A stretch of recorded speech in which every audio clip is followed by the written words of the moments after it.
good morning, everybody, and welcome to the second panel. My name's John Cuddicker, and I'm the director of the Energy Resources Center that's located here in Chicago at the University of Illinois Chicago. And my job this morning is to kind of run this panel and introduce the speakers, try to keep us on time, and get you engaged in the discussion. Before I get started, the governor mentioned that he saw me on the way in and mentioned about his brother and what have you. I have a cute story that I'll share with you. When he was lieutenant governor, one of my sons played basketball for his brother at one of the high schools here in town. And when he was lieutenant governor, I was at an event like this, an energy event, and he spoke. And afterwards, I went up and I shook his hand and said hello to him. And as a good politician, he's smiling and talking to everybody. And we were talking for, I don't know, 30 seconds or so, and he looks at my name badge and he says, "Cuddicker," he says, "do you have a son named Kevin?" I said, "Yes." He says, "Hey, I know him. I played ball with him in the high school gym." He says, "He's a good ball player." So when I went home and we proceeded to talk, when I went home that night, I said, "You know, you spend your life in the energy business and you think you do some good things, and you meet the lieutenant governor and he knows you because of the ability of your son and the things that your son has done in high school basketball." So when he came in this morning, we talked about the Proviso West tournament over the Christmas holidays and what was going on there. So it's kind of a cute story. But anyhow, the purpose of the panel this morning is to estimate the technical and economic potential of energy efficiency improvements in the manufacturing sector. What is the scale and the scope of this energy efficiency resource potential in the Midwest?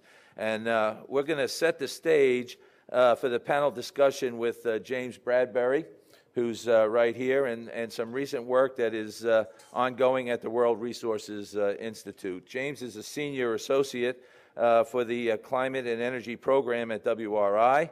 James and his colleagues have been working on collecting energy data and assessing Midwest industrial energy efficiency potential. He has looked at both national and Midwestern economic trends and will comment on what national level data and information can tell us about state level energy use and industrial energy efficiency potential. His work looks at key states in the Midwest as well as key manufacturing sectors in the Midwest. Next, we'll then hear from Dan Trombley, who's sitting in the middle there. He's a senior industrial analyst at the American Council for Energy Efficient Economy, ACEEE. And Dan will be touching on several aspects of industrial energy efficiency in Midwestern states. First, he'll provide some information from several state-level potential studies the ACEEE has completed in the Midwest. And then, as many of you know, the ACEEE publishes a report annually that provides a scorecard on energy efficiency and CHP programs and activities at the state level. And I think Dan will touch upon that report quickly, and also on industrial self-direct programs, something that we hear a lot about, and these programs in the Midwest and how well they seem to be working or possibly not working. Then we'll hear from Cindy McComas, who is a adjunct professor in the Department of Bioproducts and Biosystems Engineering at the University of Minnesota. And Cindy will report on several studies she has been involved in, one looking at industrial energy efficiency potential in Minnesota, and the second we thought would cap off this session very nicely by looking at alternative financial mechanisms that can be utilized to implement industrial energy efficiency options. So what we have in store for you is frame the opportunity with James, both nationally and in the Midwest, follow with Dan, and his perspectives on how we are doing in the Midwest in our industrial energy efficiency programs, and then we'll have Cindy address some financial alternatives to the implementation of energy efficiency in the industrial sector. If time permits at the end, I have about 3 or 4 slides to talk about combined heat and power and waste heat recovery as an energy efficiency option in the Midwest and what that opportunity looks like. So we'll try to hold questions until all the presentations are completed, and please do get your questions ready so that we can have a good discussion at the end. So thanks, and let's get started with our first speaker, which is James Bradbury. And I think, there you go. Great. Thanks so much, John.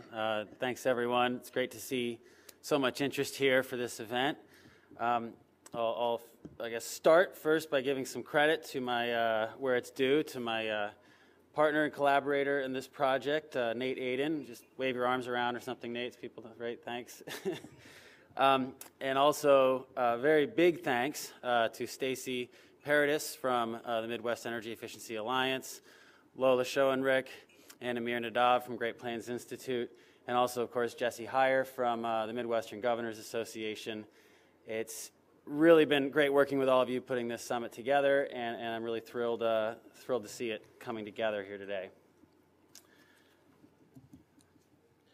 So, in terms of an outline for my talk today, this is just a quick overview, what I'm going to be talking about. The presentation is really going to explore, as John said, what public data can tell us about energy use across the region. That's just a starting point. And what can the national level studies of industrial energy efficiency potential tell us about the energy efficiency potential in the Midwest at the regional and state level. In your packets, you have some manufacturing fact sheets, a summary of manufacturing energy use and economic activity that we pulled together for this event. This includes fact sheets for just the 6 states with the highest levels of energy use and value added from the manufacturing sector. And, you know, with Ohio and Illinois at the top, down to Minnesota at the bottom of that. It's a fairly gradual drop-off, so it's hard to make a call where to cut that off. But stay tuned for a publication, a working paper we'll be putting out with the Midwestern Governors Association and GPI early next month, which will include the information that's in these fact sheets and profiles for all of the Midwestern Governors Association states, all 10 Midwestern Governor states, plus additional information with some policy summaries as well to really help get the conversation started around this really important issue. So I should have started with a word about WRI, which I'll take a moment to do now. The World Resources Institute, for those of you who don't know, it's a DC-based environmental policy think tank. We're non-advocacy, nonpartisan, and really we aim to, bring people together. We do a lot of convening, we do research and analysis, and provide technical support for federal, but also state-level policymaking here in the U.S. And also we do work around the world. We have an office in China and India as well. And through events like this, we really hope to make, and through these fact sheets are an illustration of that, hope to make these ideas of energy use and energy efficiency less abstract and more tangible for policymakers in specific regions and locations. Also coming soon is something that another project, a related project that we're doing is more related to the power sector in the Midwest, working with the Great Plains Institute on this as well. We're calling it the Midwest Almanac, which will be public in mid-February as well. Really this is a map-oriented, web-based platform to present available data on power and industrial energy use and emissions across the region. It's going to be very rich with data and information for practitioners and policymakers and folks who are just interested in learning more about where the energy is used and where the opportunities for new development might be. Okay, so so the next step here, I'll just leave you with some key points before I get to them in the presentation. The first and really important point, I guess, has already been made here today, which is that the Midwestern economy is uniquely manufacturing-oriented. Manufacturing represents a more significant portion of total GDP than in any other region, and manufacturing is also a huge energy user in this region. The available public data are somewhat limited for what we're trying to do, and so you have to do some analysis to get state-level information that's sector-specific. And once you do that, you can make the results, I think, make for some useful cross-state intercomparisons of energy use, and also provide a good starting point for assessing where the opportunities are for efficiency. And through some more or less back-of-the-envelope calculations done for this event, especially, we estimate the potential for Midwest manufacturing industrial efficiency potential is up to 25%, which is more than the total energy use of Illinois manufacturing, all sectors combined. That's potential across the region. So here's an illustration of the manufacturing as a share to GDP. Gives you a sense of where manufacturing is located in the Midwest and in which states it's most important to the GDP there.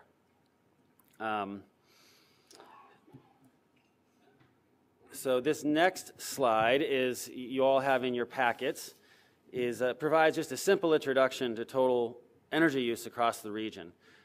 State-level versions of this are also available in the packets for each of the 6 states. So the first point I want to make about this, when I say total energy use here, I'm talking about energy used as fuel, but also as feedstocks.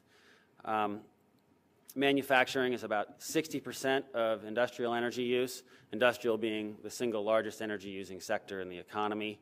We'll also want to clarify that non-manufacturing here, for the uninitiated, which there probably aren't too many of you here, includes agriculture, construction, utility self-use, and also mining as well. So generally what we're focusing on in our research is the manufacturing portion of industrial energy use.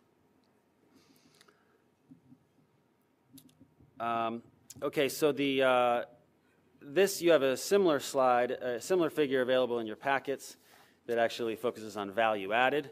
This is fuel use by state in manufacturing sectors, broken down within each state by the less energy-intensive sectors and the more energy-intensive sectors. The more energy-intensive sectors being your primary metals, that is steel, aluminum, pulp and paper, wood products, petroleum and coal products, which is mostly refining, chemicals, and food manufacturing.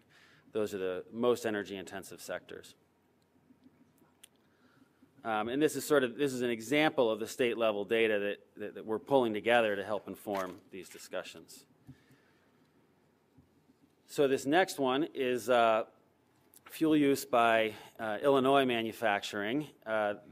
This is a result of some analysis that we did. This shows estimated fuel use for the sectors that consume the most energy, and so just the top 7 sectors here.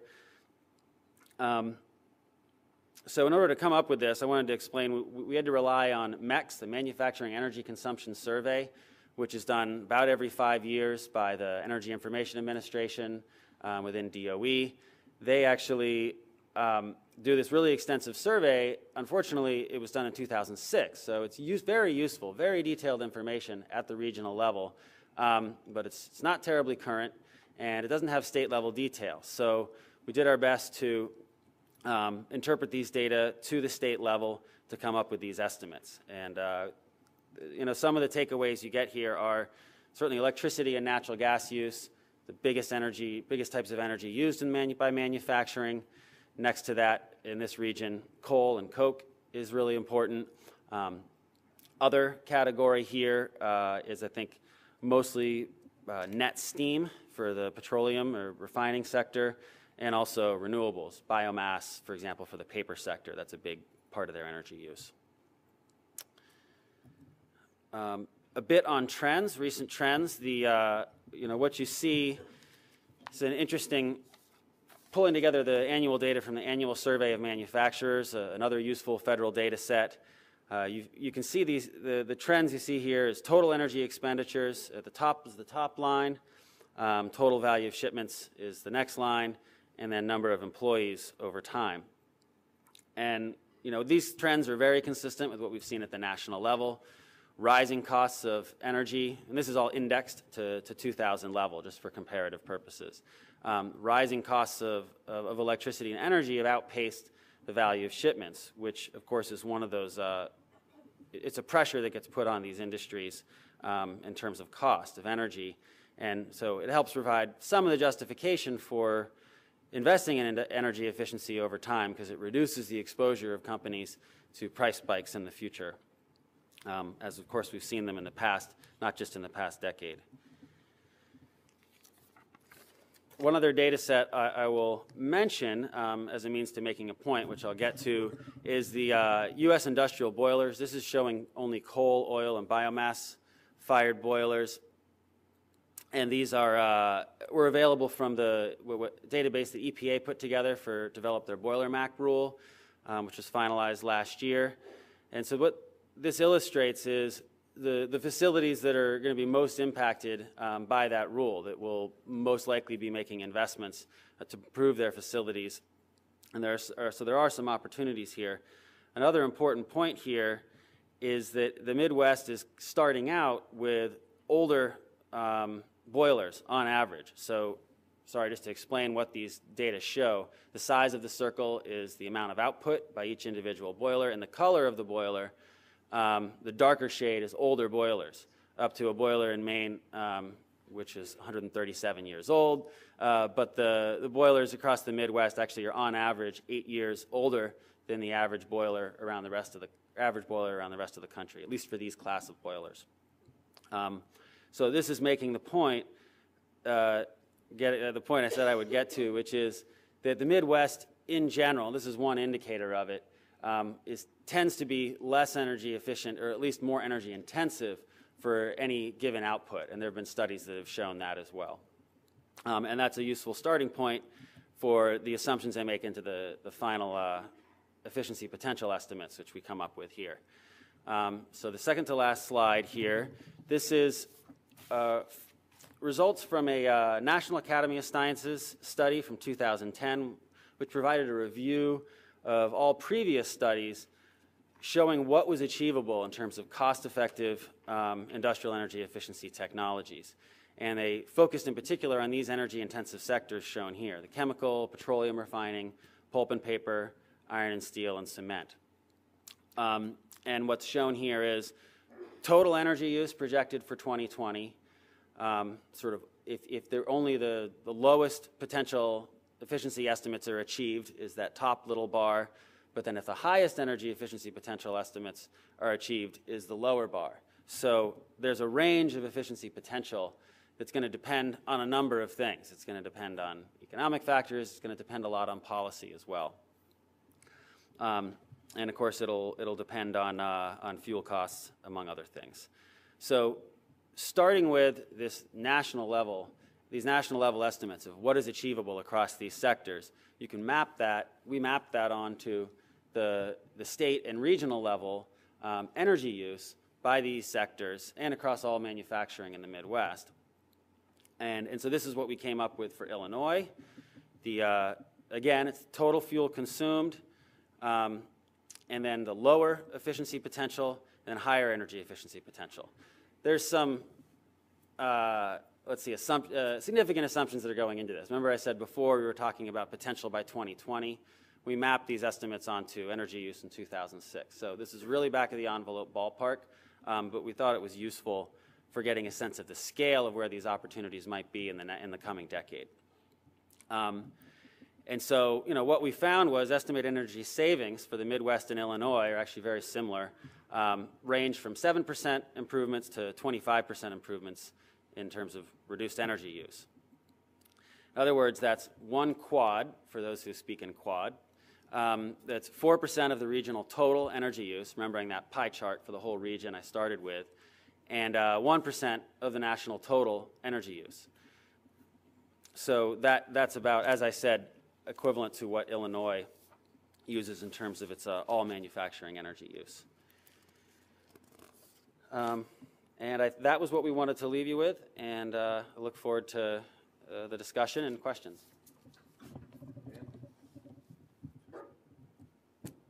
Oops, extra slide.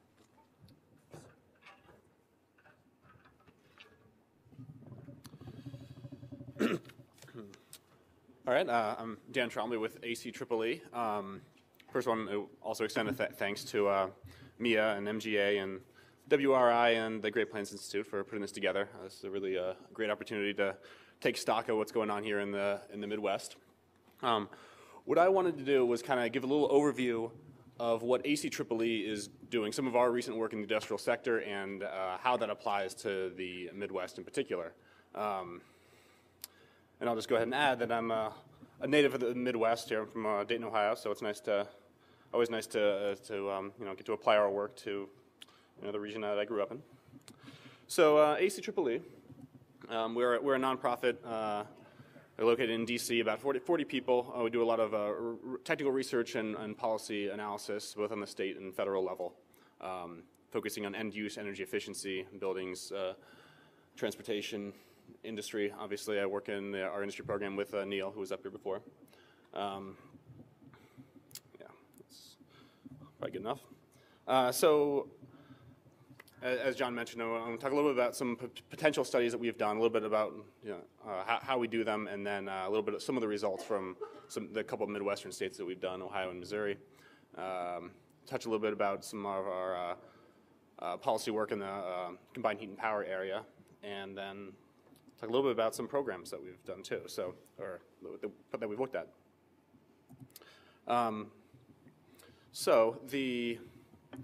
Most of our potential studies are under this rubric of our state clean energy research project, which allows us to do sort of a deep dive in an individual state, and it's a lot of going there, talking to all the relevant stakeholders in all the different industries. We look at residential, commercial, and the industrial sectors, as well as sometimes transportation. We tend to sort of focus on states that have something that's already going on, some kind of action that there's, they may be considering an energy efficiency resource standard or something. So places that we think we can have an impact. And so it's sort of, we don't end up going to a lot of the top tier states. We're not going to do California. They've got enough potential studies done. But so we target tend to be a little bit more than the middle tier. And so the Midwestern and nearby states that we've done, and Ohio and Missouri, which I'll talk about, and Michigan, which was an early one, just not a little bit different methodology there. Pennsylvania and Arkansas as well, if you want to just spread it out a little bit past the Midwest.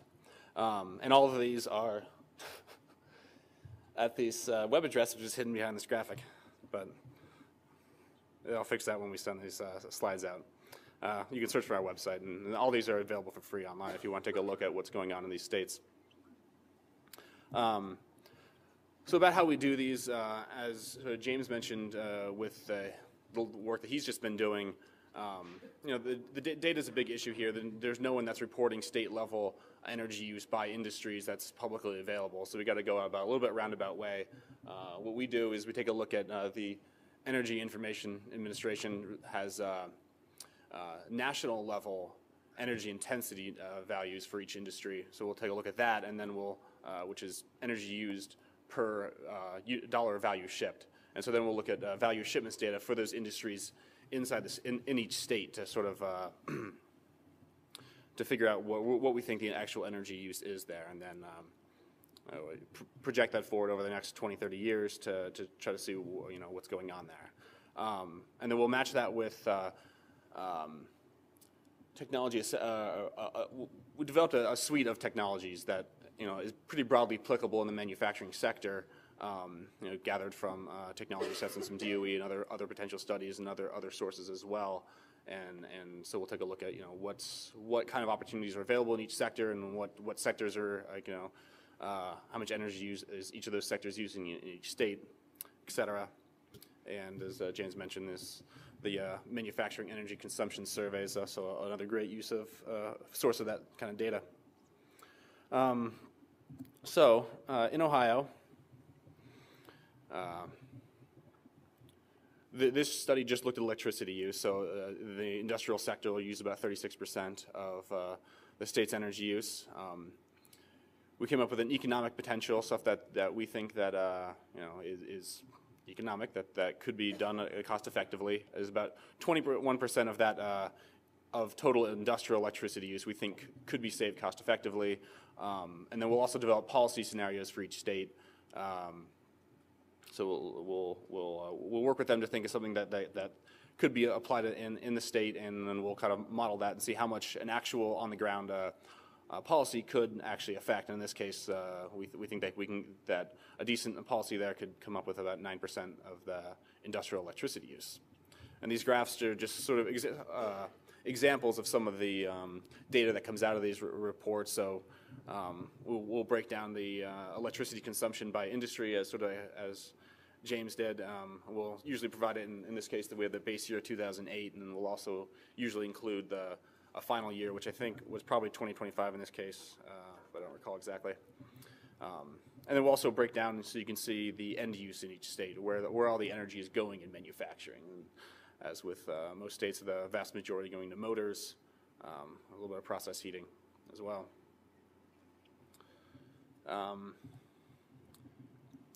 Missouri, which we just finished up this past year, we looked at electricity and natural gas in this state, and like pretty comparable numbers. They're using a little bit less electricity relative to the rest of the state, relative to than Ohio does. About 22% of electricity use and 27% of natural gas use goes to the industrial sector. And the economic potential comes out to be pretty similar in both those, but 18 and 19% of total energy use in the industrial sector we think could be saved economically. And the policy scenarios in this case, they weren't interested in an all-out kind of policy case. They wanted something a little bit less aggressive, and so these are the results from this case. A couple other graphs that come out of here with the end use, electricity and natural gas use, and this is. So for Missouri, these are the savings by measure. Excuse me. So the biggest thing, the biggest one are motors. Once again, so high efficiency motors and managing motor purchasing and that, as well as insulation being big ones for electricity and natural gas. So boilers, which are the biggest natural gas use anyway. So obviously, that's where the potential is going to be. Other process heating, steam traps, etc. So kind of gives you a sense of the kind of information that we come up with here, and what, and we think Ohio and Missouri are pretty typical for a lot of the Midwestern states, or a good portion of them, and where you probably see pretty similar results from Michigan, Wisconsin, Minnesota, Indiana, and Illinois. Let's see. So we'll turn now to some policy work. Every year, ACEEE puts out our state energy scorecard. This covers a broad suite of energy efficiency policies and regulations in each state, and we rank them 1 through 51, including DC.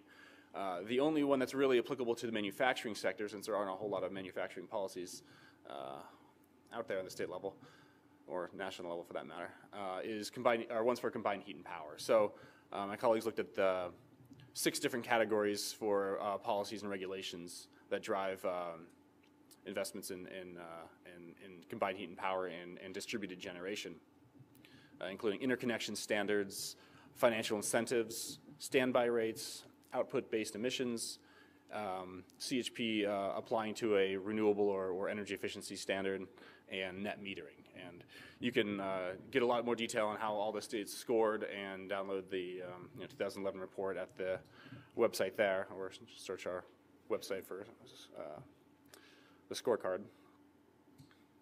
But as we look at CHP, what we kind of find is that the policy drivers don't really tell the whole story. And so what we've done recently, my colleague Anna Chittum has, and some other colleagues as well, have talked to experts in every state, and recently released a report looking at sort of those non-policy drivers, or what the sort of market looks like in each state, sort of a little less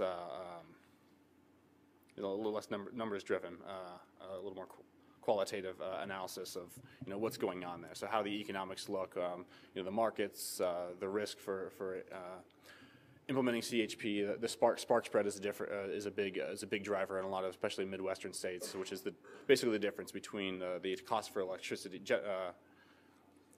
versus generating the power on site through CHP. And that's probably one of the biggest drivers in the Midwest, is with the cheaper electricity makes the CHP a little less cost effective, as well as how financing is available in the state, and then there's some regional and sectoral differences as well that kind of manifest themselves. So this is a very interesting report. There's sections on every state in the country about what's really going on the ground there. So that's a really great resource if you're interested in seeing what's going on. So what I've got here is this is the CHP portion of the scorecard, showing just the Midwestern states, with Ohio on the top, which actually was 4th overall for all 50 states. They have some of the best policies in place on paper, but as the previous report I just mentioned kind of discusses, and other people here may know, that it's not always the best environment for CHP, even though it looks good on paper. So which is why we're working on including some of those other non-policy drivers in future scorecards. We may start including that. Just got to try to get a little bit finer picture so you can look at these numbers and figure out where the best place for CHP is. That's not exactly what this is saying, but let's see. So that kind of gives you a little bit. Ohio and Illinois scored pretty high, although a lot of others sort of in the middle pack.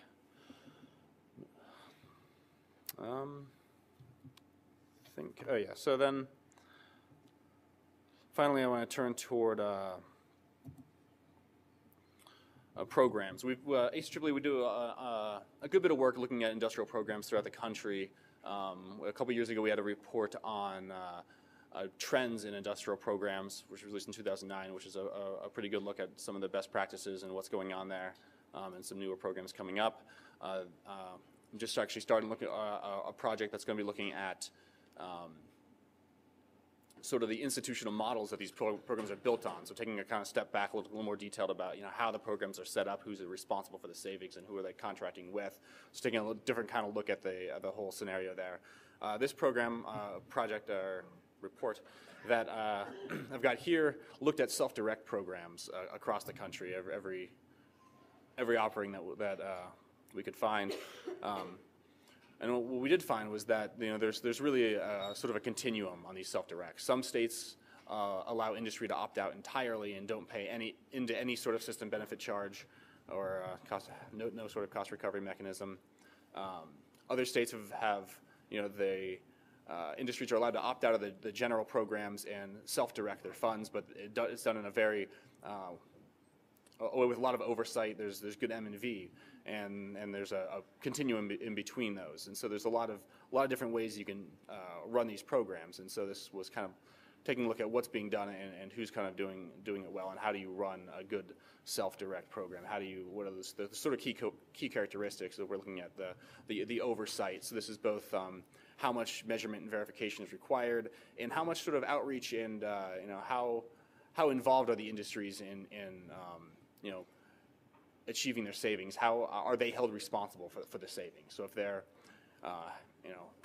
the more structured ones, the industries are very involved, and they know what they need to do, and they're held to meet those targets.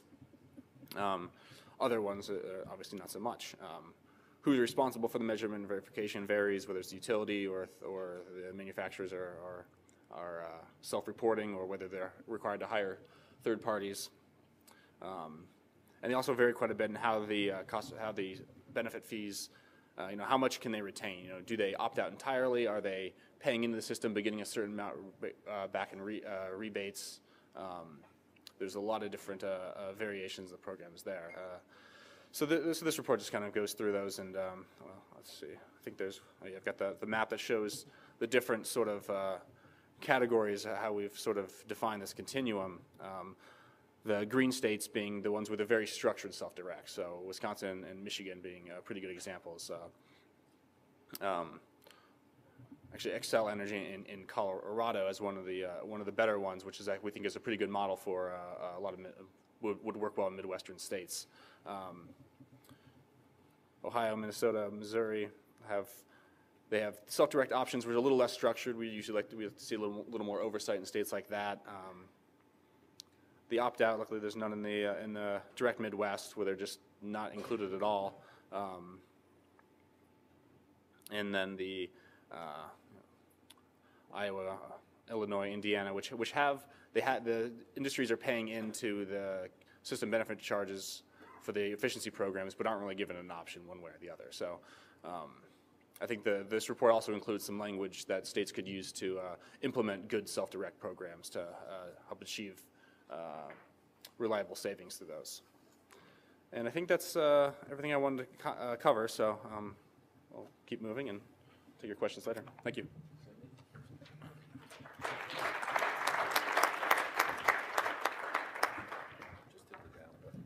Just hit the down and go to the next one. Good morning. Just wanted to build off the previous two speakers and talk to you about a couple of studies that John referred to that I worked on at the University of Minnesota. First one had to do with identifying industrial energy efficiency opportunities in sectors and subsectors, so I'll cover a little bit of that data. And the second study had to do with a program that I worked with called the North Star Initiative on Sustainable Enterprise that looked at alternative financing mechanisms, especially geared toward small and medium enterprises, so SMEs. And those, especially that latter report, came out with some recommendations for action. I'll talk a bit about those, and that gets into some of the financial pieces that perhaps we can have a discussion about afterwards. You've kind of seen this slide before, but I think it's maybe even more important to point out what the previous two speakers talked about in terms of our Midwest industrial energy use as a function of the total energy use, which was closer to 34%. And perhaps even more important is that 60+% breakdown of the industrial sector being mostly in core production processes. So we're not just talking about heating and HVAC, we're talking about opportunities to reduce energy in compressed air, fans, pumps, motors, steam systems, waste heat recovery, et cetera. James also touched on this specific to the Midwest. He mentioned that there's about 1 quad of opportunity available for energy conservation, but this is a U.S. number, so it's around 6 quads at the U.S. level. But obviously, there's significant potential for energy efficiency opportunities, which is, of course, why we're spending some time talking about this. So let me launch into the first study that I mentioned. That's the sector/subsector industrial energy efficiency opportunities. And the study that we did was supported by Xcel Energy and our state energy office. What we did is look at, and this was done again at the University of Minnesota with a program called the Minnesota Technical Assistance Program that I worked with for a number of years. And it looked at roughly 10 sectors, 10 of our high energy using sectors, 6 utility service areas, and then again the sector, high energy using sectors and the subsectors within those as opportunities. So just taking, for example, the food processing sector, you can imagine there's something like 10 or 12 key subsectors in that one sector alone. It's a very important industry in Minnesota and other Midwestern states. And so let me just cover these as some examples. I'll cover sort of 3 of these sectors in the interest of time here. The top 3 subsectors within food processing that we found important in Minnesota were poultry processing, cheese and butter processing, and commercial bakeries. There's potential energy savings for electricity, as well as fuel, gas opportunities. So again, electricity savings varied between 15 and 16%. I would say these are fairly conservative numbers by our fairly conservative engineers. So I'd say that that's sort of the bottom line. And then the gas savings would be on the order of 6 to 11%. And these are average numbers. The technology opportunities in the far right column, there were actually percentages applied to all of those technology areas. So for example, in refrigeration, you could achieve some percent, something close to maybe 10 to 15% energy savings as a result of just improved refrigeration technology. So these numbers in the middle are really more averages of all the opportunities that exist. Another high energy intensive sector that we've already talked about today, that's metal fabrication. Again, all states have, especially I think in the Midwest, this is a very large support industry for the Midwest products that are produced here. Machine shops, coating, plating, polishing, finishing, and then sheet metal fabrication were the three top subsectors where there were the highest energy using or energy efficiency opportunities, with electricity potential savings ranging from 9 to 17% and gas savings ranging from 15 to 25%. So you can see these numbers also are very consistent with what we've seen from World Resources Institute, what we've seen from ACEEE, and a number of other studies that in this range of somewhere between 20 to 30% energy savings in these sectors. Again, with the technology opportunities, both somewhat general in terms of pump, fan, motor optimization, but also fairly specific in terms of new technologies, say for welding in a metal fabrication shop. And the third and final sector that I wanted to show you that was an outcome of this study is in the metal casting or primary metals industry. The three subsectors being non-ferrous casting, iron operations, aluminum operations. Again, electricity potential energy savings of 10 to 20% and fuel of 13 to 17%.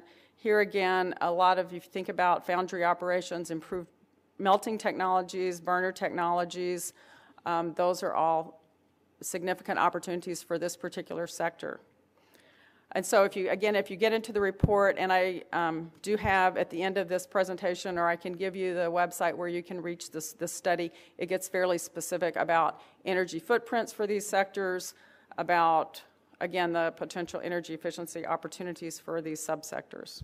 So to take, just as an example, how we use this information for metal casting, just to take this example, we could then go to a company, because MNTAP is kind of a technical assistance program, use those numbers in their metal casting operation where they had significant opportunities for melting technologies, go to a specific facility. This particular one was a brass and aluminum foundry operation in the northern part of the Twin Cities.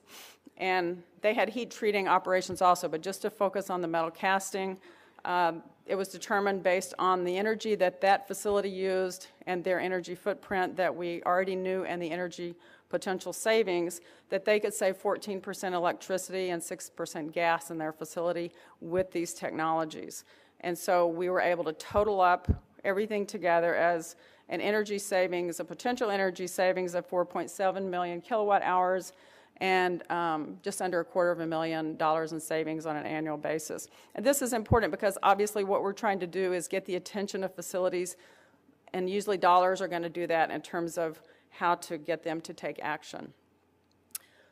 So with respect to taking action, the second study then that I worked with, which was the North Star study that had to do with small and medium enterprises and the financing opportunities, sort of looked at the literature and said, and the studies that have been done so far, and said, we have all these industrial energy efficiency opportunities. Why is there a gap between the opportunities and what we're really seeing implemented?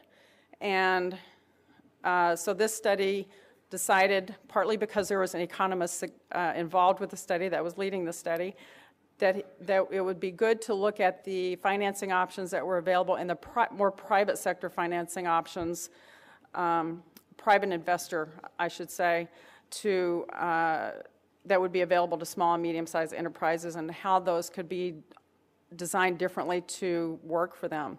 About the same time, this study was done during 2011, and so about the same time, and I'm not sure when the survey was done, but Johnson Controls did a business survey, and this was presented to the ACEEE meeting last spring. That was a financing mechanism seminar. And the top three barriers that were identified from their survey were related to financing, access to capital, return on investment, uncertainty of returns. So it was sort of say, okay, this is something that seems like it might be worth delving into a little bit more, and we decided to look at those financing mechanisms. So in a nutshell, one of the first things that we did was sort of look at those existing financial models that were out there. Obviously, some of these are going to be fairly familiar to you. They're well documented. We've talked about them a little bit already today. Owner financed or self-financing is very common, probably one of the most common mechanisms. out there. Utility fixed repayment, which is where the utility puts up the money and then then it's paid back based on energy, or based on a monthly surcharge or in a monthly bill. Fairly common also, more for commercial, not so much for industrial, so this kind of model could be extended more to the industrial sector. But again, it's I think what Steve Schultz referred to earlier as it's it's on the books in terms of money that has to be repaid, so it may not be as much of interest to some private sector firms. And then the energy savings performance contracts that we know about, often done through ESCOs, but there was also a report put out that said that ESCOs really don't delve so much into energy saving performance contracts with industrials as they do with buildings and other commercial and residential opportunities. So in terms of new financial models, this was really more the collaborative approach for financial models, and I'll just quickly mention that these were some ideas that came about in various reports and studies. The idea of an ESCO-led, where they're doing more partnering with insurance companies to ensure that there's certain returns that are going to be available, partnering with vendors or suppliers that would be comfortable for private sector companies to work with. The vendor-led opportunities, there's many compressor firms out there, say Ingersoll Rand, who finance their own projects, but they could partner better with other organizations also. And then even the idea of an industry or trade association-led opportunity where they're, again, partnering with ESCOs or energy-saving performance contract services and combining that with asset management. So, again, many studies out there are kind of too numerous to cover at this point. Probably one of the more promising ones that we came across, and this was really covered by a report by Sweatman and Manigan in 2010, especially for the small business and for residential, is their report covered, but we felt like it would lend itself to SMEs as well, is the idea of an aggregated investment model. And the idea here, if you look at the first box, is that somebody's got to take the lead, and this is very common, and you may be able to think of examples where you've run across this in the renewable energy sector. In fact, some of the ideas that I took from it and put in this report were from renewable energy, but why couldn't those be applied to energy efficient technologies as well? Where you have an entrepreneur who's got a technology, taking the lead, putting together a group of people that are partners, convincing a bundle or a basket of companies, say 10 or 15 or 25 companies, to participate in this project, working with investors, private investors. They're putting money in to it, and they're expecting to get certain returns on their investment. Maybe they're looking for, at least the ones I talked about in the renewable energy area, were in the range of 14 to 17% returns. So that's the idea of how that model could work. And the benefits of the model really are that it can achieve scale because you're putting together large tranches of money in this opportunity, in these numbers of company. The service providers can have a source of capital to ensure that the upfront costs are covered. And then the idea also is that if you're working, especially with a supply chain that has similar operations, that has similar energy efficiency opportunities, they can reduce the project development costs because they can standardize language, they can have the same information that's available to them in terms of project development cost, and that reduces the cost for the investor. It reduces the transaction cost for the investors. And all of that taken together with the number of companies involved reduces risk. It reduces the risk on the part of the companies. It reduces the risk on the part of getting the projects done. And ideally, it provides the returns that the investors are looking for. So the whole idea really, again, is to bundle the projects by standardizing the information, reducing the cost, the transaction cost to the investors. You're lowering the risk for the investors and increasing the opportunity for them to gain some financial returns from that, and ideally you're attracting some investors to that program or to that technology. There were also, I'm not going to spend much time on this, a number of, I'll just mention from the study, investment justification criteria that came out, like how you could look at things differently. Don't just take the project at face value, but consider it with overall asset management. I think it was Bill earlier that referred to the idea of just overall productivity of energy efficiency projects and long-term strategic thinking. So I'll just wrap up with recommendations for further action. And again, the idea from this financial study was that the aggregated approach to project financing seems to make the most sense for small and medium-sized enterprises. At a minimum, that even going so far as development of an energy efficiency asset class, which is a place investors could put their money, which is sort of evolves from the idea of what we see now in terms of clean tech funds where investors put money, especially for renewable resources, to just develop an asset class for energy efficiency projects, and along with that, maybe even going so far as having an institution to pool risk. So that creates a greater confidence for investors as well. And then the lower bullet has to do more with ESCO improvements for the industrial sector. And then we'll have this discussion a little bit later. And I just did want to show that I have some references here so that you can get at some of this information if you're interested. So thank you.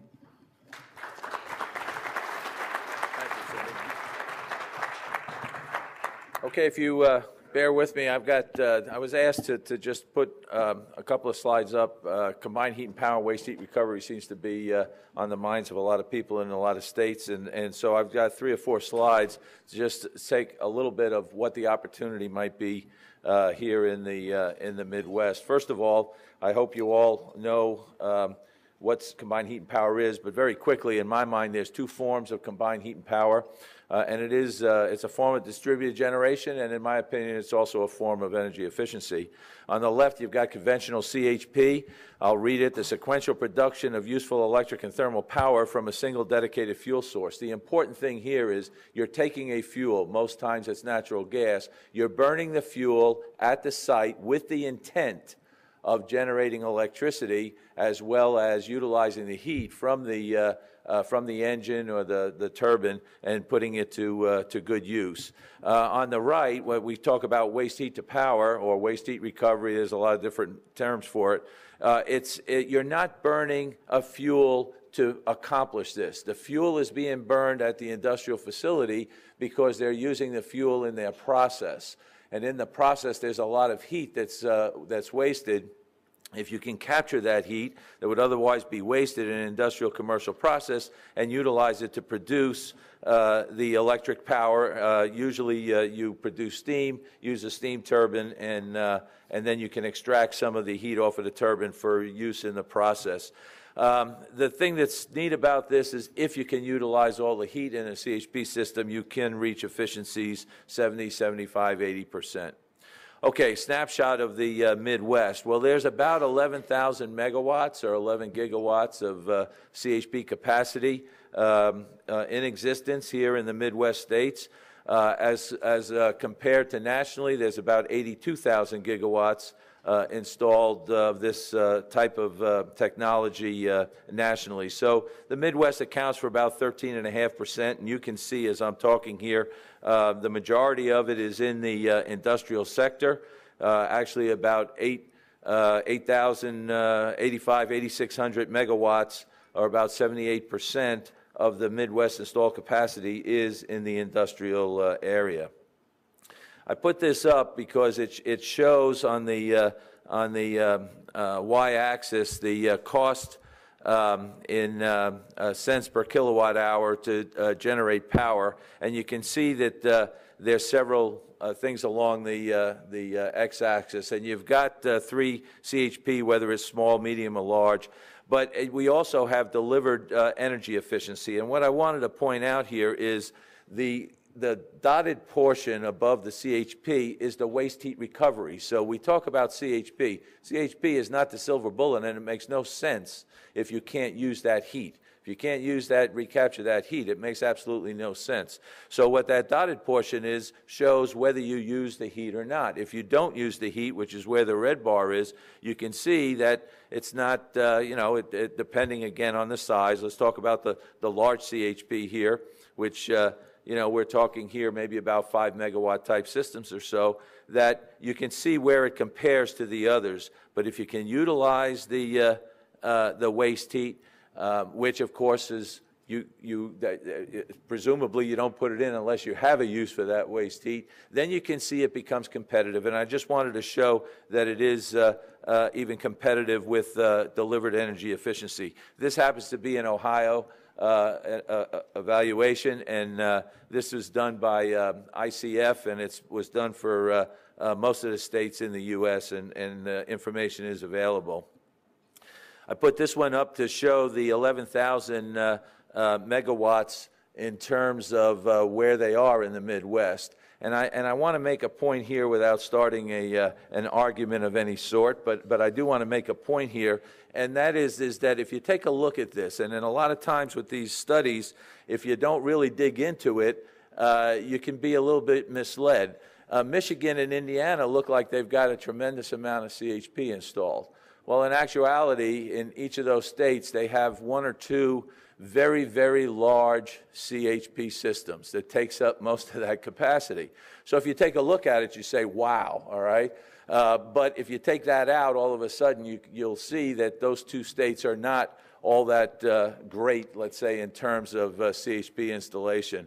And the reason I say I want to point that out is a previous colleague of mine, when he talked about some of the state activities or the scorecard on the states, it showed Ohio as being one of the best states in terms of policy. Well, there's a heck of a lot of work going on in Ohio right now to look at the policies in Ohio and what could be done to make them a little more positive towards CHP. So I just point that out, and I think if you take a look, and I don't want to just point out Ohio, but if you take a look, you can't just say, well, CHP is mentioned in an RPS or an energy efficiency standard, so therefore give it a high score. You got to see how it's mentioned and what kind of what kind of benchmarks there are for it. The last slide I have then is to look at installed versus technical. And all I want to point out here is this is technical, not necessarily economic potential, but there is 41,000 megawatts in the Midwest compared to the 11,000 installed. So even if the economic is about half of the technical, it's still a substantial opportunity for CHP and waste heat recovery as a technical option in the Midwest. That's really all I had. So with that, let's open the floor up now for some questions from the audience. Hopefully somebody might have some questions. Anybody? If not, I'll oh, there you go.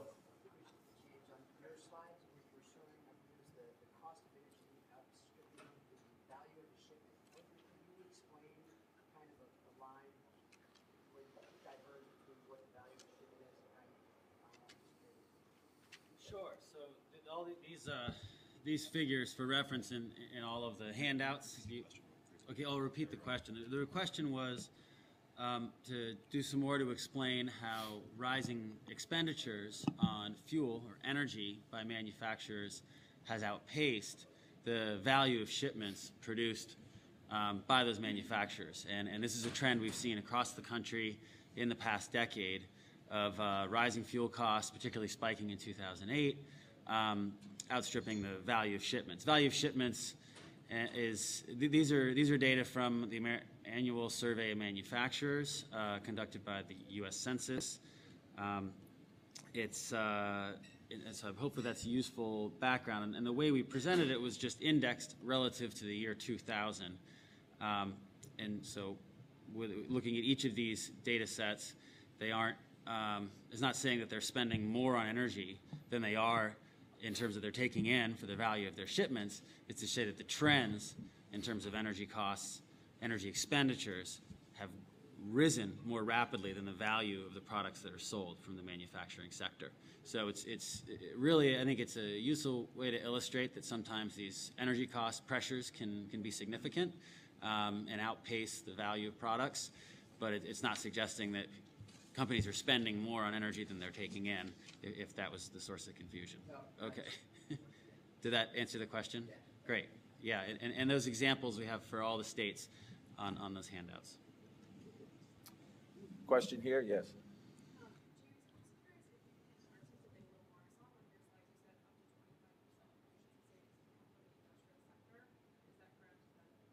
Yeah, that was the estimate. Yeah, go ahead.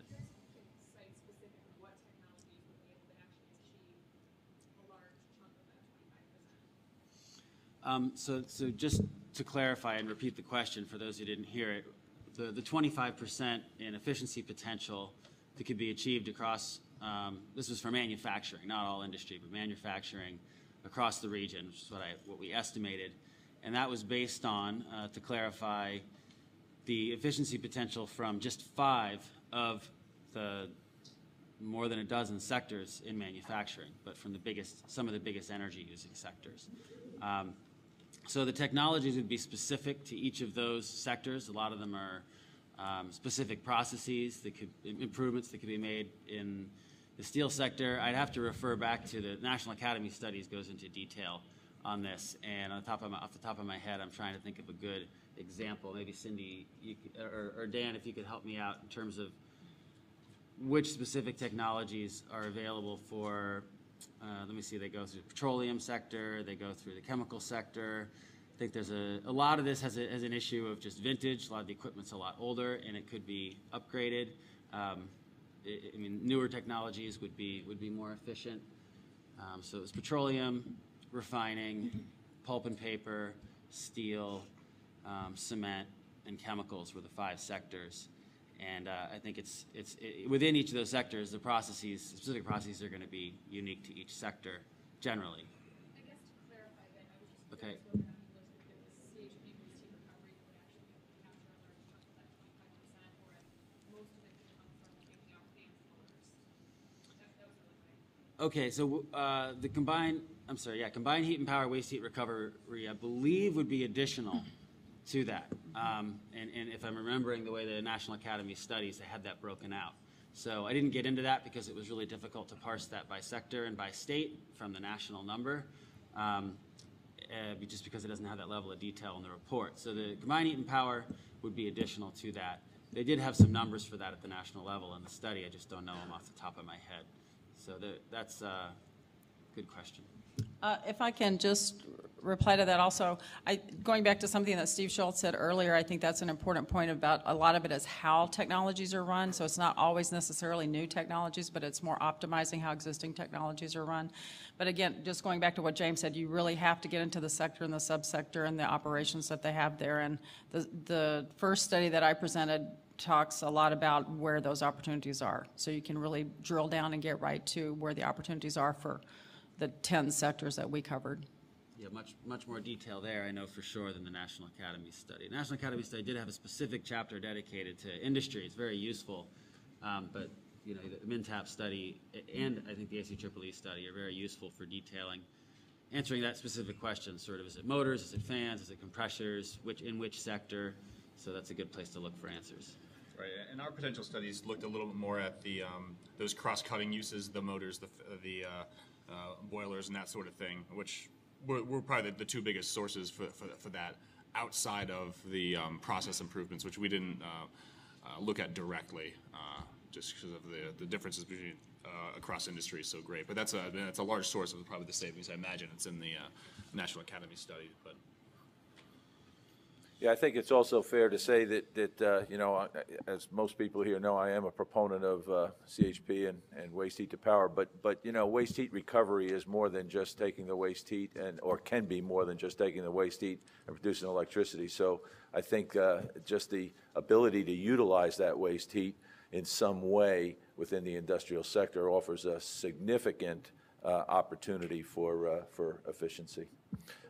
Yes, right here.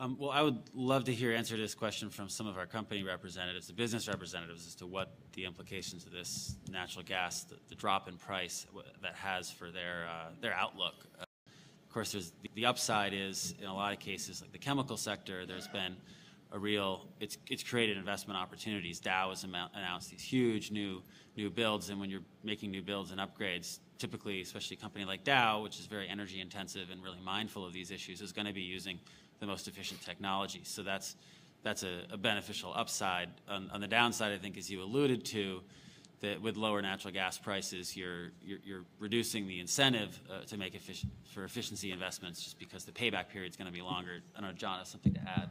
Well, what I've been seeing, and again, this is, I'm not in the industry, but a few people that I've talked to is that what I'm hearing is that a lot of people in the industrial sector are not necessarily buying into it totally at this point. In other words, I don't think a whole lot more investment has gone in because gas prices have come down. I think that eventually it will, but I'm not sure that they're totally convinced that it's going to stay where it is, as most of the projections are, have shown. I think once that is realized, if the predictions are true, which I happen to think they are, then I think we'll see more, that impact more in terms of investment in CHP and other types of technologies. Right now, I think it's still a little bit of wait and see. We've seen natural gas prices go down before, and then you make, these are not cheap investments. You make the investment, and then all of a sudden it spikes again. And, at my own university, we have 52 megawatts of combined heat and power there. It's a great system and what have you. But some long-term gas contracts were bought at about $8 because they thought it was a good price a few years ago. And, that CHP system right now is sitting pretty much idle until they can get their hands on cheaper gas. But once they get their hands on cheaper gas, it'll happen. But I think you're seeing a little bit of time until people really buy into the fact that the prices are going to stay low. One other aspect of that, too, I think one of the characteristics of this is that the U.S. gas prices is much lower than drops much more than in Europe. So that's put a lot of the U.S. chemical manufacturers at a much greater competitive advantage to be able to take advantage of that, especially ones with large natural gas for feedstock use. Their exports have been much better because of that. Any other questions? I've got one. Oh, right here.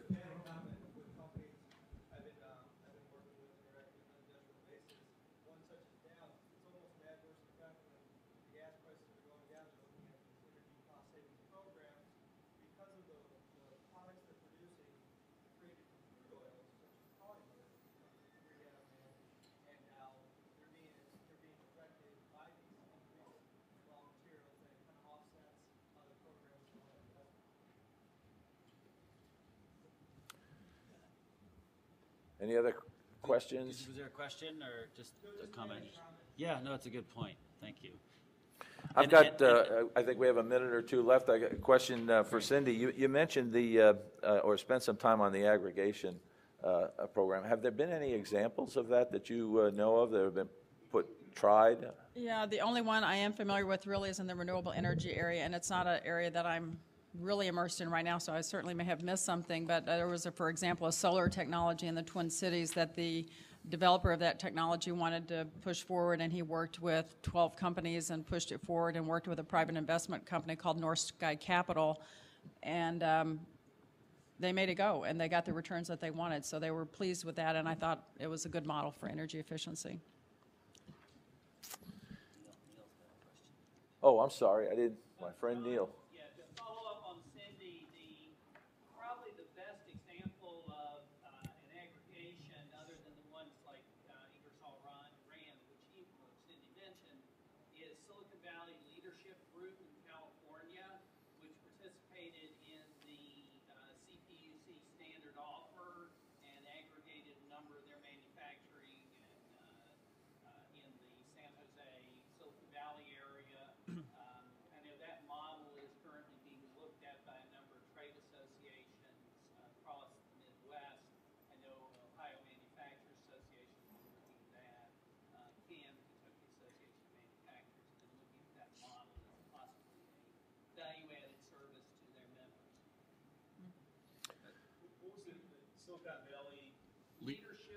Silicon Valley Leadership Group, and that's I believe it's aggregating more to they were responding to the standard offer from the utility to achieve the energy savings, not to obtain financing. But I mean, it's probably the similar method initially. Okay, to keep on schedule, I think let's give our thank you for your participation, and let's give a hand to our panelists. Are we taking a break? Tell everybody they're welcome to go get lunch and take a break, but we'd like to start right back up again at 11:35 because we need to leave at 1. Did everybody hear that? We're going to start up again at 11:35 because we're going to end right at 1 o'clock. And I think Stacy said there's some lunch over here, so grab it, get back to your tables, and we'll start in about. There he is.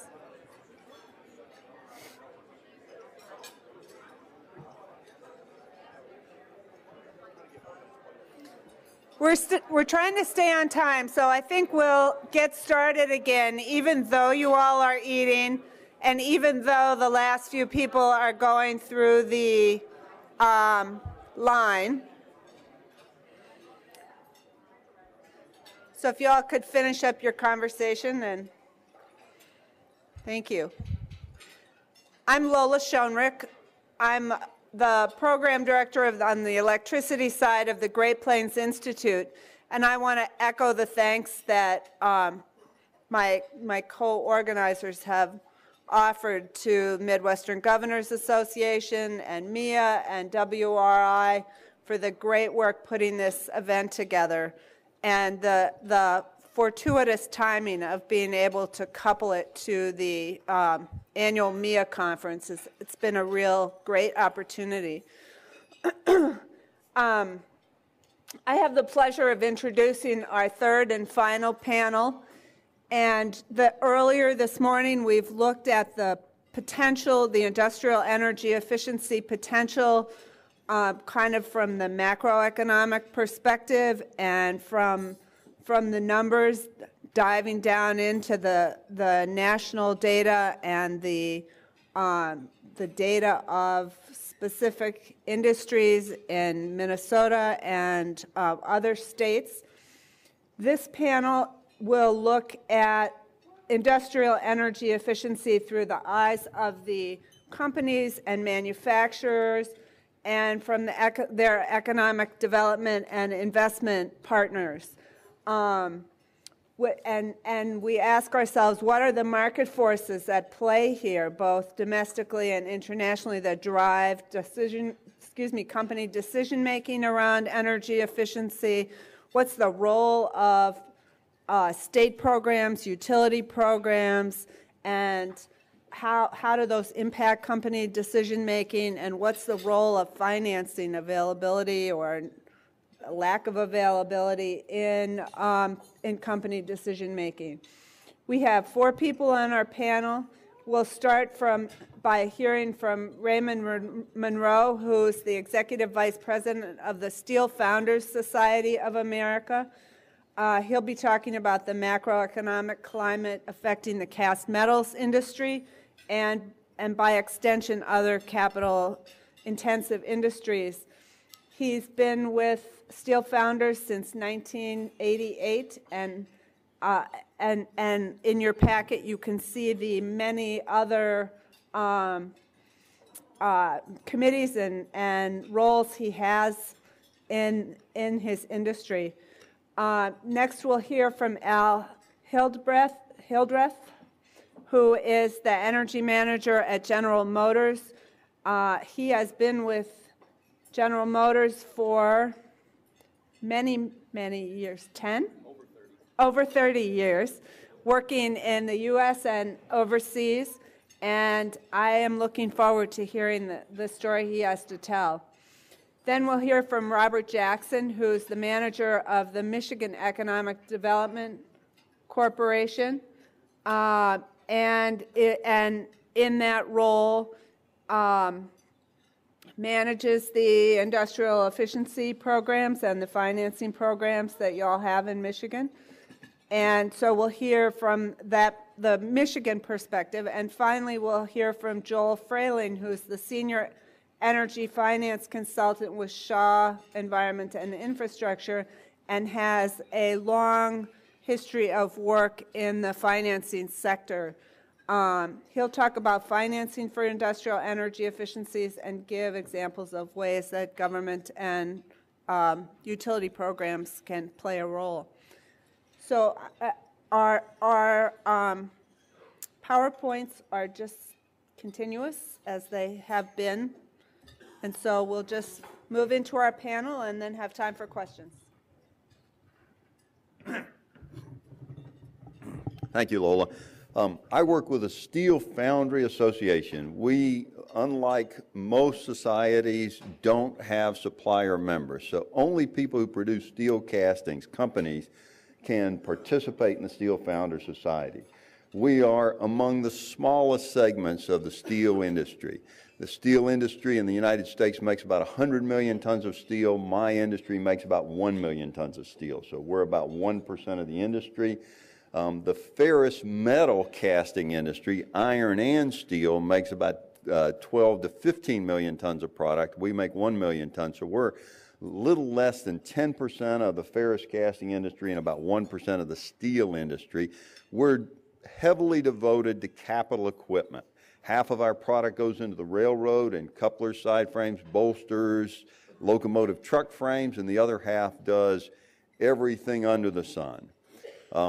One of our member companies, for example, took steel from the World Trade Center in Louisiana. They shipped it to Louisiana. They remelted that steel, and they poured a large casting that was turned into the bow stem of the USS New York. You may have seen it on the Discovery Channel. So one of my members actually remelted that steel to make the component for that battleship. So it's a fun, interesting, exciting industry, mostly small to medium-sized manufacturers. I believe to understand where we are and the once-in-a-generation opportunities we have for energy efficiency, you have to have a little bit of the historical perspective of how we got where we are, why we are where we are, and where we're likely to go. This shows the steel production back to the beginning of the century, and you can see that we had a strong secular growth as we increasingly industrialized as a country. Originally, steel castings, because it was easier to make a casting than it was to make a bar and a plate and machine it, grew rapidly and then peaked out and then declined. The steel mill industry grew and continues to grow with a significant decline. Now, I started in 1982, and I claim that since I was hired in 1982, I had nothing to do with the sharp decline in product demand that started after 1979. To understand where we are today, though, you have to understand this sharp decline. And so my background, my framework, has been trying to understand why we had such a sharp decline. We actually had a study in 83 and 84 of our senior management to find out why we pissed off our customers so much they weren't buying our products anymore. I mean, it was that severe of an event. Having given talks about this economic set of conditions, it's true in all capital-intensive manufacturing, and it has to do with macroeconomic policies that led us to this situation and continue to have a legacy effect on us today. So if you remember in the 1970s, if you're as old as I am, and many of you look like you fit that category, if you're as old as I am, then you'll remember that in the 1970s, we had a set of public policies that were based on the idea that capital investment was the key to economic prosperity. That view was shared all over the world. In that sense, even communists were capitalists because everybody believed that capital equipment investment was the key to economic prosperity. In our economy, we did two things to try and encourage capital investment. One is we had high marginal tax rates for individuals with significant reductions in your tax liability if you bought capital equipment. And we as a country for the last 30 or 40 years, we use up about 40,000 freight cars a year in the railroad industry. In 1979, we built 90,000 freight cars. 40% of those freight cars were bought by physicians and attorneys to reduce their tax liability. They had no interest in what the freight car did. They were just reducing their tax liability. We had fiscal policy that had high marginal tax rates with significant deductions for depreciating capital equipment. We also had a Keynesian monetary policy, because if wealth is stuff, and the more stuff you make, the wealthier you are, and you have factories and they're not busy, why are those factories not busy? Well, they don't have any orders. Well, why don't they have any orders? It's because people don't have any money to buy stuff with. Well, it's easy. In 1971, you go off the gold standard, so the answer to the fact that people don't have enough money is you just print more of it. So you give people more money. No one sees that this is a train wreck that's going to happen. You cannot continuously increase your capital investment and keep that capital investment fully busy. At some point, you have too much capacity and too much inventory, and that happened in 1979, 1980. Two events really shook things up. One is Jimmy Carter appointed Paul Volcker to the Federal Reserve, and he raised interest rates sharply, which caused industry to look around and realize we have way too much inventory. And Ronald Reagan got elected and decided that it wasn't a national policy, it wasn't good financial policy to encourage people to make capital investments. So he reduced the marginal rate and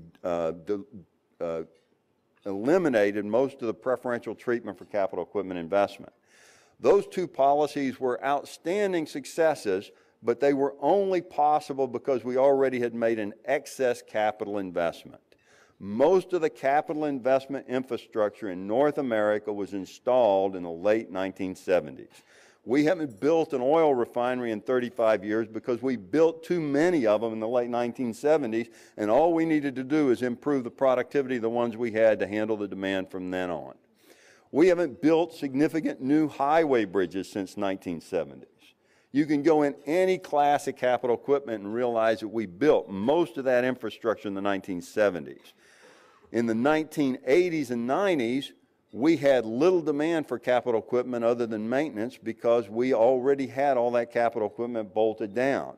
Now that means that we don't necessarily have the right public policy mix now because we have very little encouragement for people to make investments in the United States to rebuild the capital infrastructure.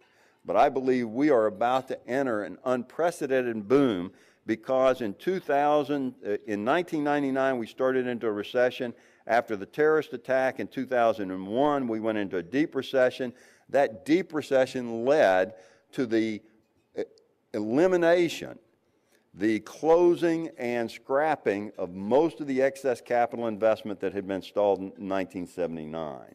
And because of that, global growth in the economy, the demand for copper and oil and all the commodities grew globally after 2003. At the same time, our capital infrastructure was no longer capable of meeting the global demand, and so commodity prices shot up sharply.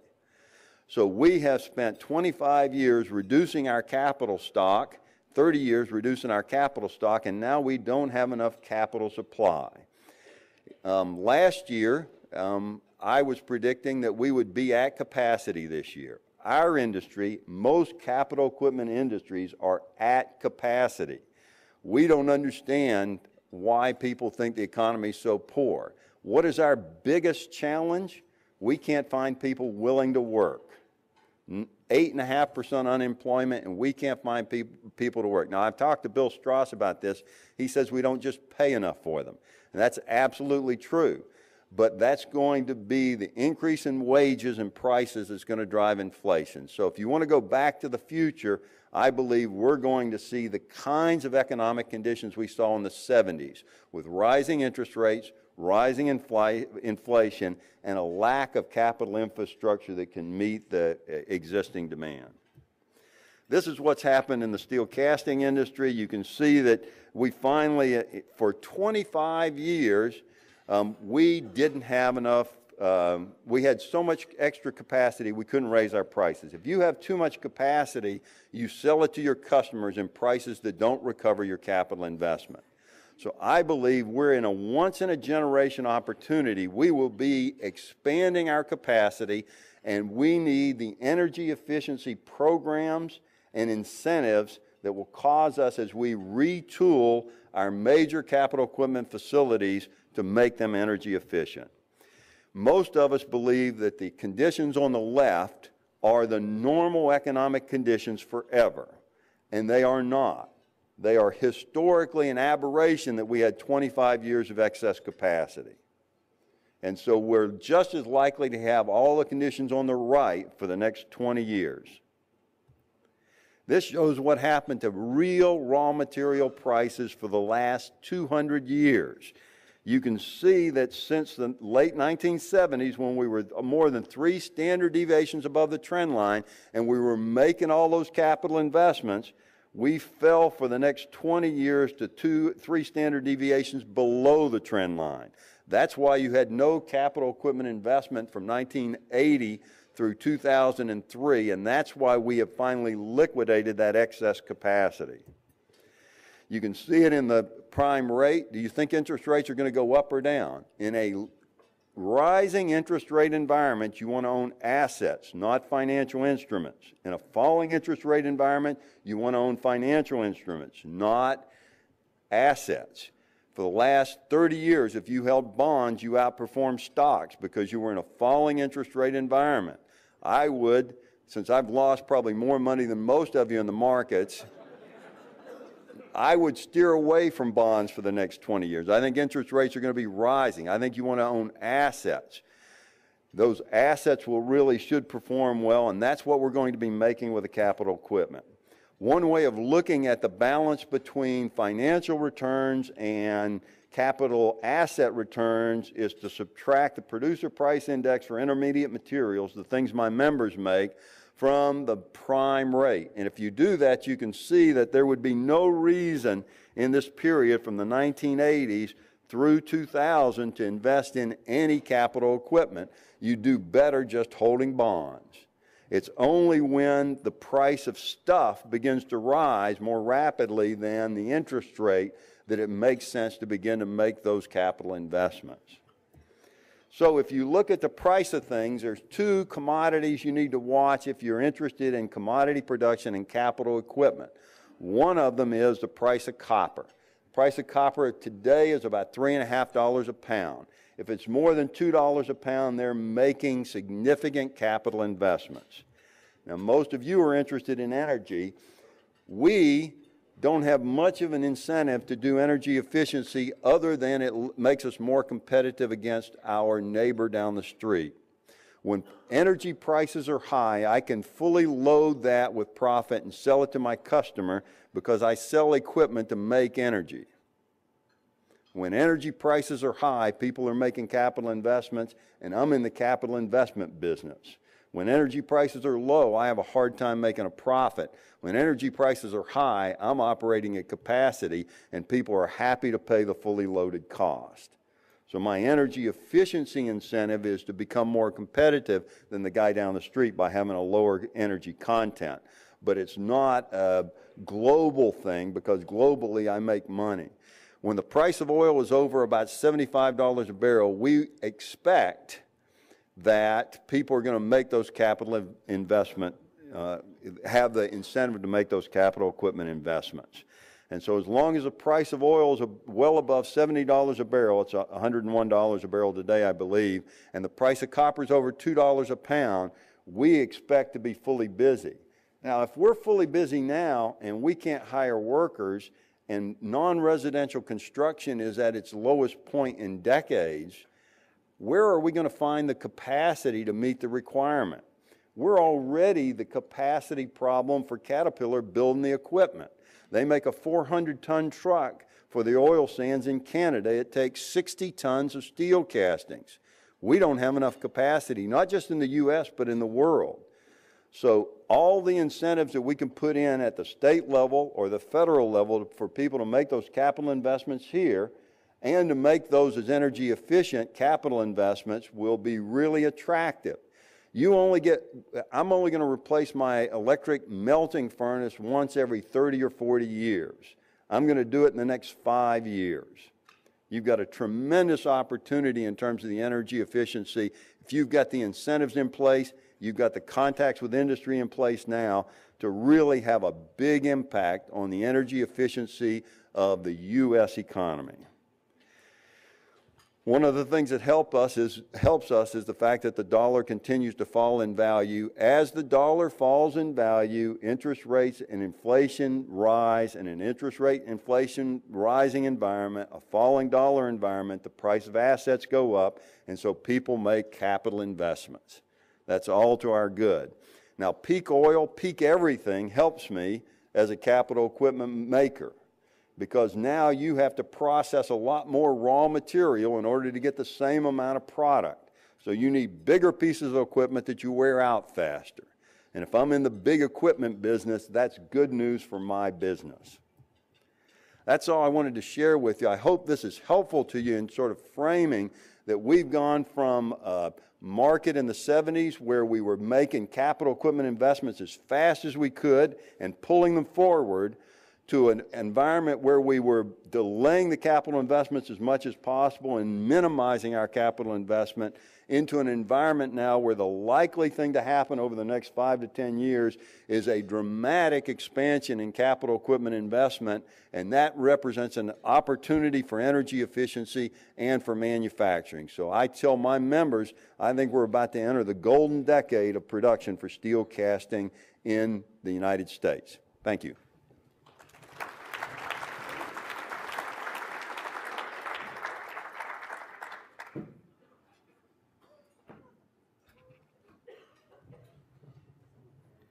Well, thank you, Ray. I'll be calling my broker later and making some adjustments in my stocks. I see some people out there, texting their brokers right now, but great, great information.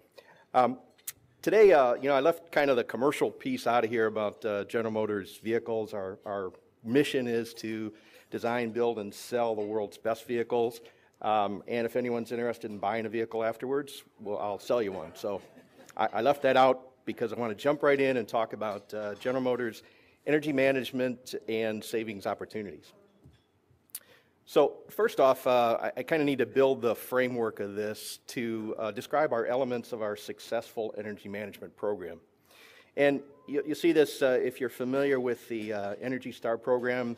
This is right directly from their website, and we were involved in some of the development of this, as well as this kind of fits the way that we manage our business very well. So I used it, starting with top-level commitment, assessing performance, setting goals. I'll describe that in a little more detail, as well as our action planning, evaluating progress, some of our achievements, and wind up with hopefully showing you some results that we've gotten from this. So first off, I'll put this into perspective of, although we spend $1 billion a year annually globally on energy, it's really a small portion of our cost. It's less than 1%. So sometimes I have people ask me, well, why would you develop this, have all these resources? It's less than 1% of your cost. And my answer is two things really. One, it's still $1 billion. That's a lot of money, right? Okay, even though it's less than 1%, it's still a lot of money.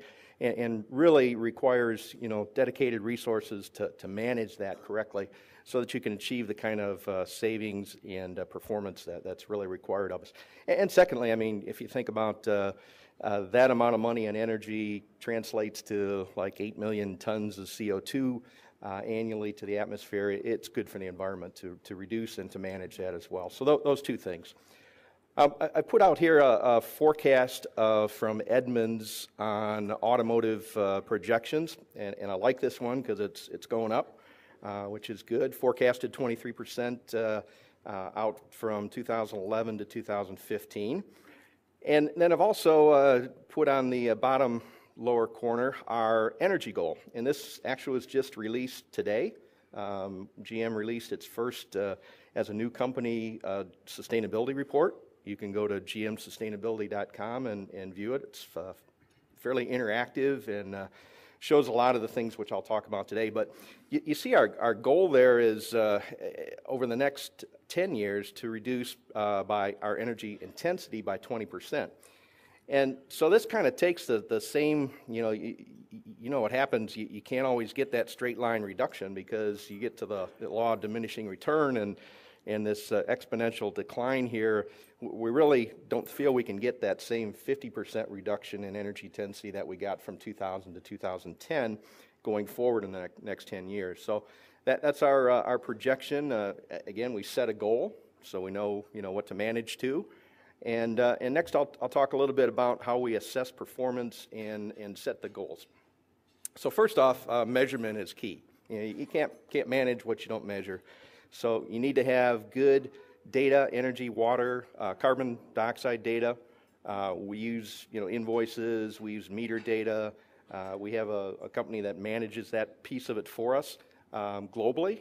And so we have that at our fingertips. And typically, we normalize that data by how many vehicles we make or how many engines we make, how many transmissions. If we're stamping steel, it's tons of steel. We're casting iron, it's tons of iron cast. And then we set monthly and annual intensity goals, and typically, again, megawatt hours per vehicle, megawatt hours per ton, et cetera. And so that kind of establishes our monthly goals, but really you can't manage business on a monthly basis because you're a month late always, right? So if I miss my goal and it's a month late, there's nothing I can do about it. I can try and correct it going forward, but I really want to get to and have used interval data or hourly data to really manage the energy business better. Because now I can make adjustments, I can do more things with that information because it's more relative to me. So we use that measurement as a large tool. We use that for establishing benchmarking. Energy Star has helped us in benchmarking externally. We do a lot of internal benchmarking, but again, trying to get together a number of companies to talk about their energy uses, everyone's holding that close to them. I don't know how confidential it really is once we finally get down and start sharing numbers, but anyways, they have assisted us with that, and we're very grateful for that. And then after that, we set intensity goals. And the reason I said, intensity goals, because if you look at where we're projecting increases in the future, I can't say I'm going to reduce energy because I want to make more vehicles, 23% if I stay, similar to what the marketplace is telling me in the future. So really, setting that intensity goal or that megawatt hour per vehicle is really where we focus on so we can reduce and improve our energy efficiency. So that kind of sets us to the next point, which is an action plan. And really, I think the success of our program, you'll see some of the numbers at the end here, which I think are successful. I think the key success is really that we've integrated energy into our business plan. And again, originally, a lot of people said, well, hey, it's a small percent. Why are you, putting that on the same level as cost, quality, production, and people and safety?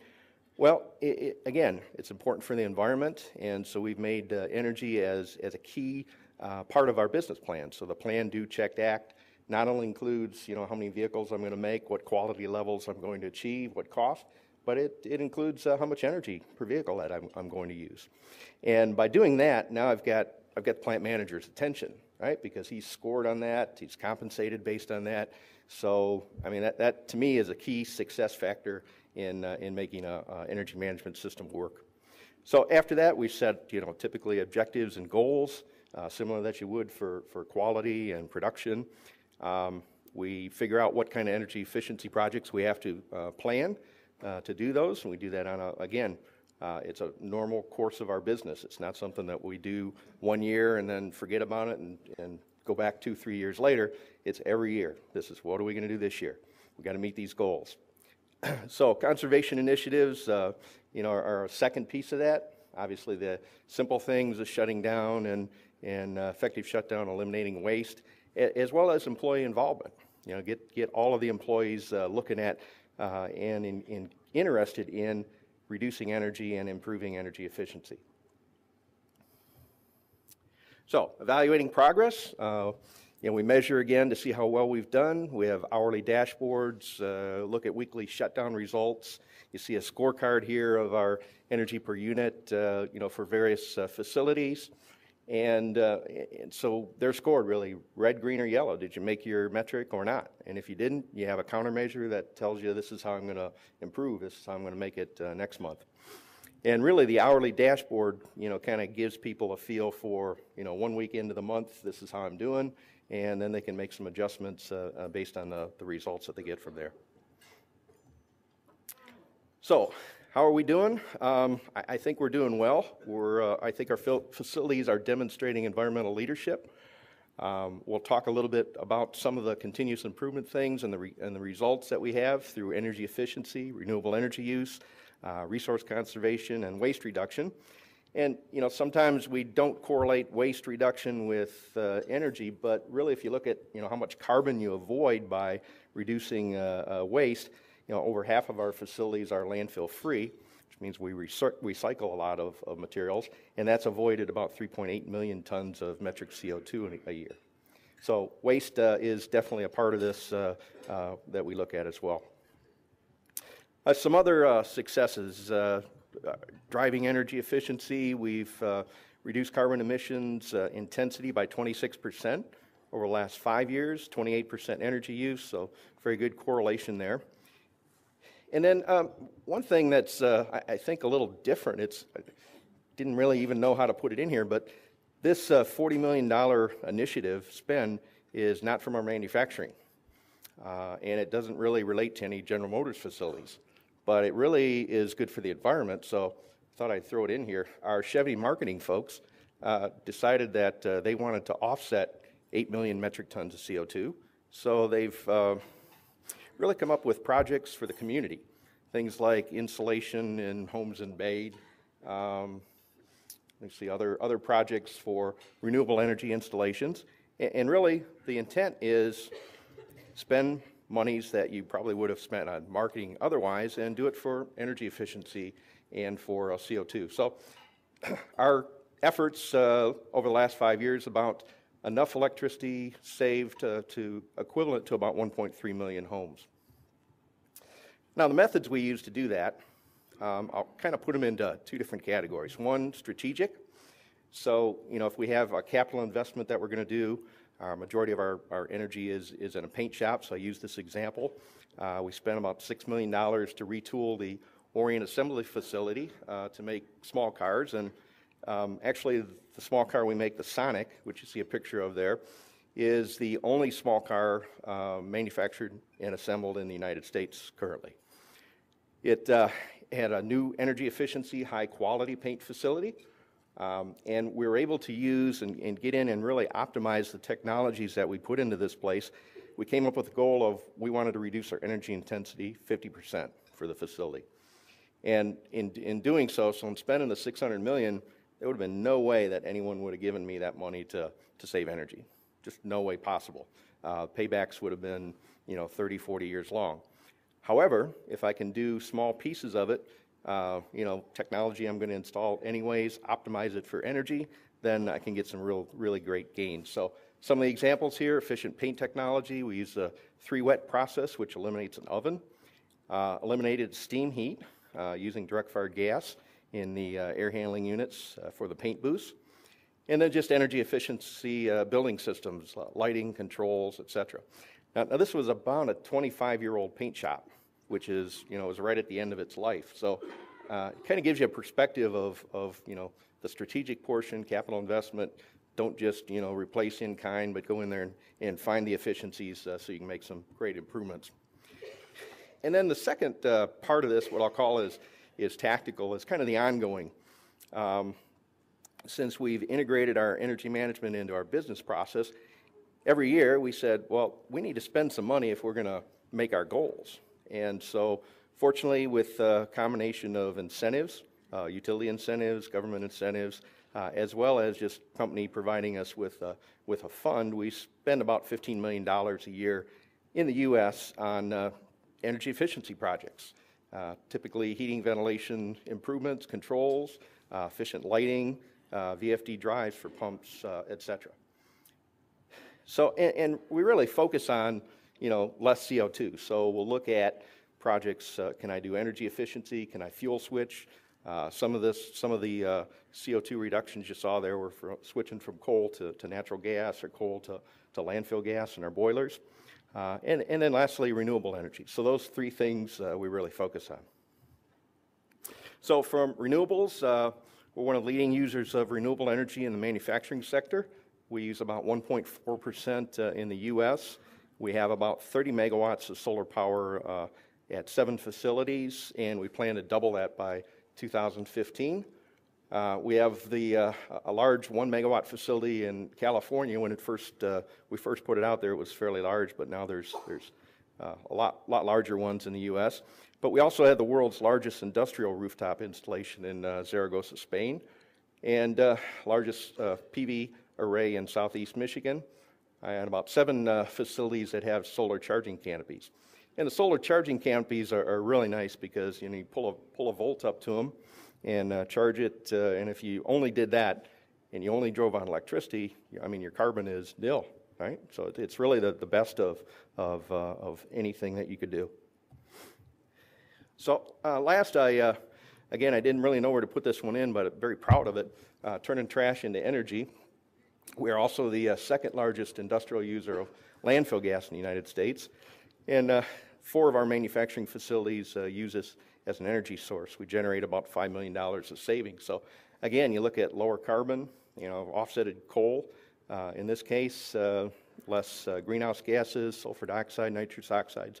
As well, I'm saving money. So, I mean, what's bad about it? Who's to argue about it?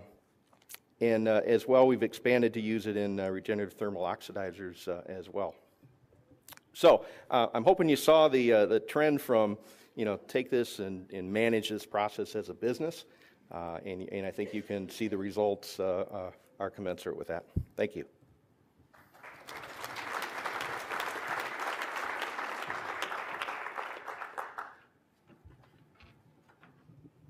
I guess before I start, I just want to make one clarification.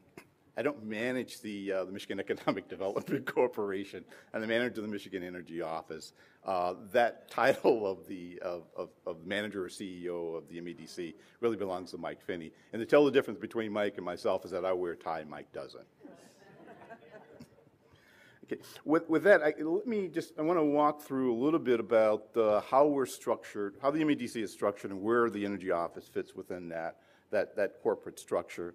When you look at it, there's a number of different areas within the MEDC that are out there. There's a group that really focuses on business attraction, business and community development, in financial services, talent enhancement, and urban economic development. And where the Energy Office fits in, it currently fits in with a group called Entrepreneurship and Innovation, which is part of the Business Attraction, the Center of Energy Excellence, the 21st Century Job Fund, which I'll get into a little later, and the Entrepreneur Services and Technology Development. But we're currently now through a reorganization that we're currently going through. The Entrepreneurship and Innovations Group is kind of connected now with the Business and Community Development and the Financial Services. In fact, they have direct ties to the financial services from the loan program that I currently operate within the Energy Office. Now, when you look at the Energy Office is typical than any other energy office within the U.S.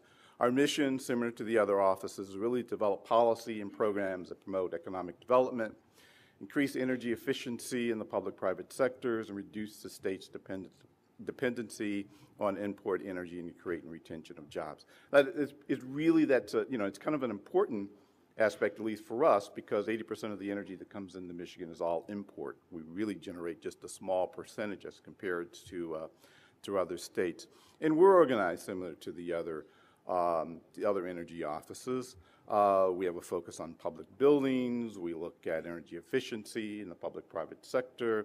We do retrofits. We look at how to facilitate the use of distributed energy system, code development. We have a very strong residential program. We're part of the DOE Better Buildings program, and we have a program in Michigan called the Better Buildings for Michigan program, where we're going out doing residential retrofits within the residential area in communities that are somewhat different than the weatherization programs, because the weatherization programs look at low income. For the BBFM, that program looks at middle to high income, where we're trying to help do the retrofits and provide incentives for the middle income to make changes to their homes to drive energy efficiency at the local level. And then we're also involved in renewable energy policy, or the development of the policy, in terms of wind, solar, biomass. But as we know, that's really difficult now to try to put in place any wind policy. But we're trying to do it where we can. And then we're also involved in industrial portion for, again, energy efficiency, process efficiency, waste heat recovery. And then we're involved in retooling, and a core program is our Clean Energy Advanced Manufacturing, which I'll talk about in a minute. And then our financial assistance programs, which are a combination of grants and loans. What differs our program from the other programs around the country is that those programs that are situated within an economic development corporation, I believe, are just a little bit more lean and are capable of delivering products and services just a little bit more efficiently than those programs that are institutionalized within state government. I mean, there's a number of things that we can do quicker than some of the other agencies. For example, we can put a deal together much more quicker in terms of if we were strictly in a traditional state agency, constructing that deal would be very difficult, and then working with partners to construct a deal would be extremely difficult. For a number of years, we were within a general service agency, our Department of Energy, Labor, and Economic Growth. It was called the Department of Commerce over years. And putting together those deals really was difficult because we didn't have partners to do it. I mean, we didn't have partners readily available to help us to construct a deal. Whereas now that we're in the MADC, we can put together a financial deal, we can put together the technical assistance, we can vet the technology quicker, and we can also put together a workforce development deal, which is really essential to the implementation of any kind of technology that's out there in the field. Because if you don't have the skilled workforce to actually operate the technology, it's not going to work. And so for us, when we look at our programs, the fact that we are in the Economic Development Agency, it makes things a lot easier for us in terms of constructing a deal. Now, here's just a few of our programs that we do on the industrial side. One of the key, or what I like to call the best programs that we have out there, is what we call our Clean Energy Advanced Manufacturing Program. Now, that program started around 2008, 2009, and it occurred just when the auto industry, don't take this personally, is when GM declared bankruptcy. And there were significant issues within the auto industry across the country. So we decided to make a sizable investment, at least in the local industries, in companies within the state of Michigan, to help those companies that were providing services to the auto to get them to retool. And we've invested close to $100 million over the last few years for that effort, and I'll talk a little bit about some of the projects that we're involved in. And there is some benefits in that, and I'll talk about those benefits and how that play into it. We've also made investments in what we call our energy efficiency or renewable energy technology demonstration programs. To me, in my mind, it doesn't make, it's very hard when you tell a company that energy efficiency is the way to go, or if you can adopt the renewable energy technology to provide power for your operation, for them to grasp it and take it and adopt it and integrate those systems into their operation without some type of financial assistance, or their ability to see it work within their operation, or to ask them to adopt the technology that is commonly used within a certain industrial sector, to have that technology and employ that technology within their industrial operation. In order to do that, you have to incentivize it. And that's one of the things we do through the tech demonstration program, is do that to provide that incentive. Fortunately, through the Recovery Act, we were able to put in $5 million for technology demonstration.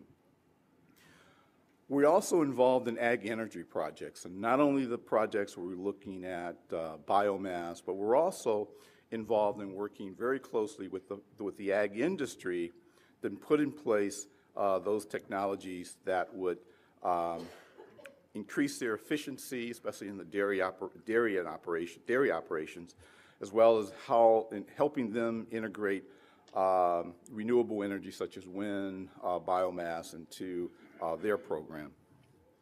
And lastly, in terms of some of our classic programs, we're using the economic development job training. Again, without that job training, it doesn't make sense to, the idea if you don't have a skilled workforce, it's very difficult to accelerate the adoption of that technology or sustain that program. And we also have a program that we're currently working with the US EPA on an internship program where we're placing kids, students, into industry to work on these internships over the summer to help drive the adoption of the technology.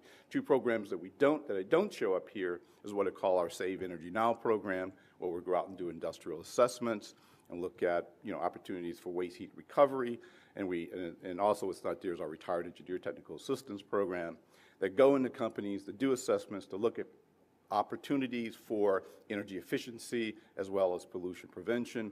And then the recommendations from that, we try to feed into the technology demonstration program because that's kind of key to what we do. Now, in any program that you have, unless there's some access to capital, it just isn't going to happen. Nothing's going to happen unless you make available money for these for programs. In addition to these loan programs, which you see up here, we had $32 million that we put out there for industrial projects and the combination of working with our clean energy advanced manufacturing and doing projects to improve industrial efficiency within the envelope of a manufacturing company. And how our programs are set up, we try to first, once a project is coming to the office, we look at the technology, and that technology is vetted through technical experts to see whether or not it's viable and whether or not it makes sense to invest in, and there's going to be some longevity of it in the workplace, in the marketplace. And then we try to see whether or not that's a good fit for our loan participation program, which is operated similar to a loan loss reserve program, where we're looking at providing lenders with some security on some of the speculative investments that we make. If we find that those deals don't work, we try to push them into the collateral support program, where we put in 49% of the deal, and then we look for the borrower to put into the balance. And that really works well for borrowers who really have a cash flow problem. And then the last program that we'll try to direct them to would be the Energy Efficiency and Revolving Loan Program, which is a simple program, and those loan deals are for the public-private sector for energy efficiency and renewable energy projects, including the advanced manufacturing, retrofits, industrial processes, and improvements. And we give them a straight deals, either 6% interest, 6%, and then over a 6-year repayment period. But we're also looking at now is restructuring those deals to give more a 6-year term, and then we can change the deal to a 6% interest or 4% equity investment in the company. We also have what's called our 21st Century Investment Fund, and within that investment fund, there were a number of projects that we had entertained, that we were funding, and it was really focused at the development and the commercialization of technology that was at the point of being commercially available. And what happens is that as those technologies that we're funding through the 21st Century Investment Fund, which is roughly about 200 million. What we're doing is that we're looking at the technologies now that are in the marketplace, and we're trying to see what is the energy component or what is the energy benefit of that technology, and then we're trying to find funding for it through either our revolving loan program, the collateral support, or the Michigan Loan Participation Program. Or we would try to find some venture capitalists to help with that investment. Now, in terms of what we've done with our clean energy advanced manufacturing, here's just some of the projects that we've funded over the last couple of years. We funded the development and the manufacturing of smart combiner boxes for solar panels. We've made a large investment into PV for solar, not only just in the development of the panels, but we also made an investment in the manufacturing and install of the solar single systems. We've made investments into next generation LEDs that are PCB free. We've made investments in window frames, which typically don't give you a high rate of return on investment. But the thought was that this was a small enough project, the technology that they were trying to bring to the marketplace was innovative, and so we decided that we would fund it. We also funded projects for biomass gasification systems, for commercial recharge stations, and for glass manufacturing, self-tinting, thermochromatic windows film. And we also made investments in manufacturing of bio-based in butanol. But for our investments, what we found that there were also investments that we made that actually helped us create a supply chain for the wind industry. For example, we made a $4 million investment, or making a $4 million investment in URV, which is going to manufacture high-quality, lightweight castings. This is going to be one of the first foundries in the U.S. since World War II. And we also made investments in Astreas Wind, who was manufacturing a hub boring machine. I don't know if you're familiar with hub boring machines, but how it's done traditionally is that you have a grinder. A hub itself is the three sections for a wind turbine. And what happens is that you grind one section, you lift it up and you turn it, you grind another, lift it up and turn it.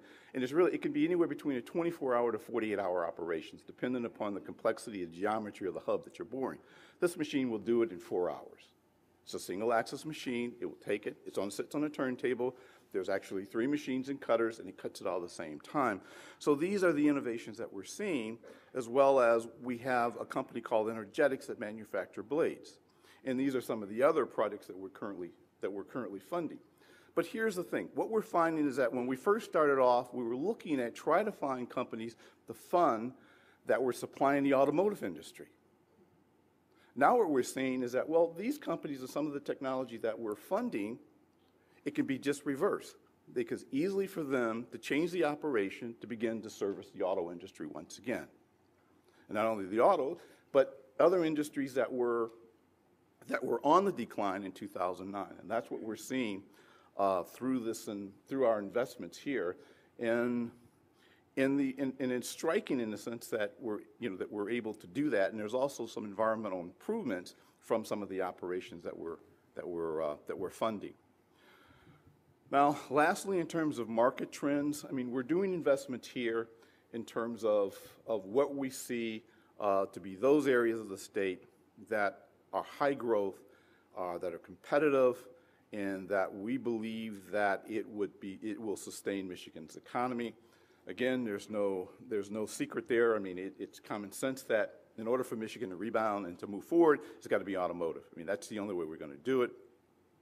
It has to be advanced materials. We have to look at alternative energy because of the fact that we import the great majority of our energy into the state. The other is energy storage devices. Batteries is the key. We have to manufacture batteries if we're going to sell electric vehicles. We have to make investment in the industries within the state that deals with homeland security, infrastructure improvement, and life sciences. Even with these investments themselves, it's quite obvious that there is, in each one of them, it may not seem obvious, but there is an energy efficiency aspect of them or some derived benefit from the investments in these companies. So with that, I think I'm done.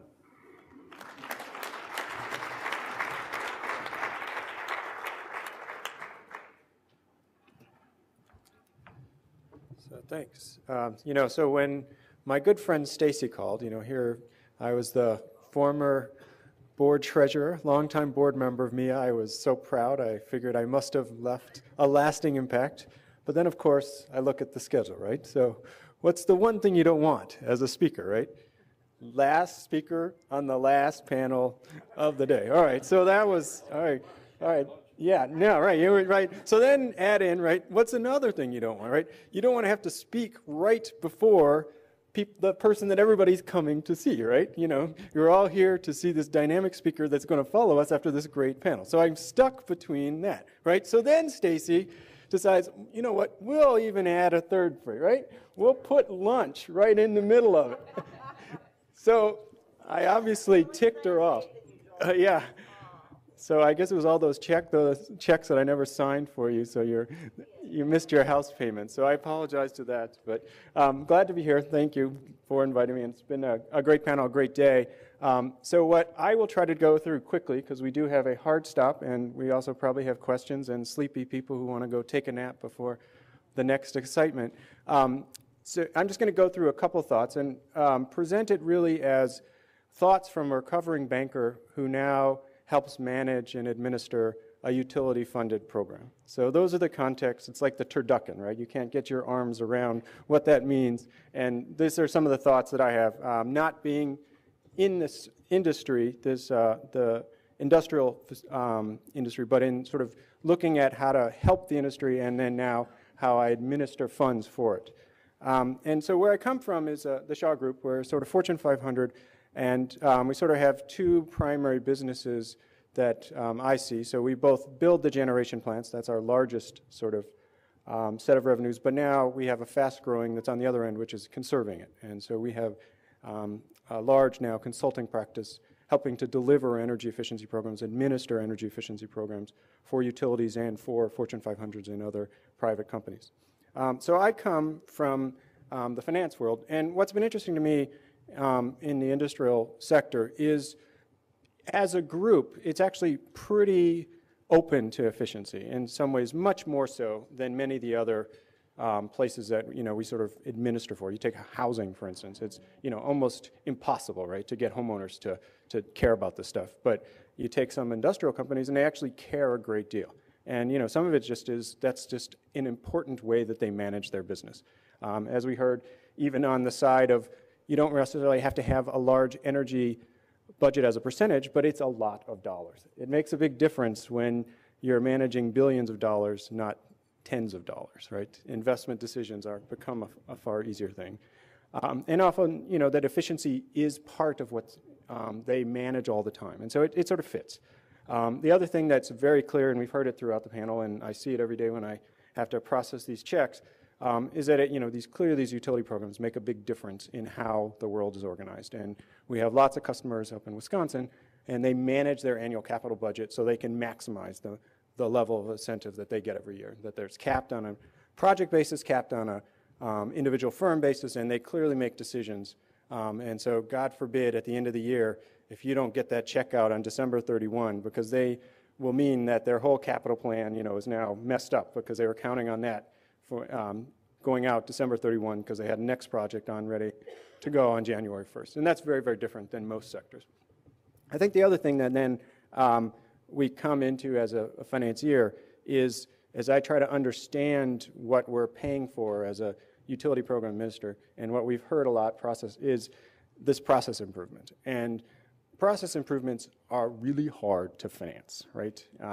So we talked about, you build a plant that's going to take steam. Well, what if there's no steam? That's a problem. And that's not something, as a financier, I'm that eager to take a risk on, right? I can't get my arms around that. I can get my arms around a General Motors. I can get my arms around some capital plant. It's very hard for me to get my arms around a steam trap. I don't know what it means. I don't know how I would take it back if I needed to. It doesn't fit in the world that I live in very easily. The other thing that is interesting is, if you look at the sort of nature of how capital looks at stuff, industrial fits because there typically can be large projects. We'll get to the aggregation model. That's really, I think, an interesting concept on the small and medium size. But the good news is, there are these very large projects. It fits with the way utilities look at the world, and it fits away with capital providers. If you talk to most private capital, if it's under $5 million, I'm not that interested. If it's between $5 and $50 million, we got something to talk about. The downsides are, in industrial processes, especially on the smaller side, it's often not a $50 million project. And so what are we going to do about those? The other thing that is sort of interesting in industrial firms versus many others is they actually understand debt. Most companies do not understand debt, but industrial companies, they have to invest in capital. That is a key part of what makes them go.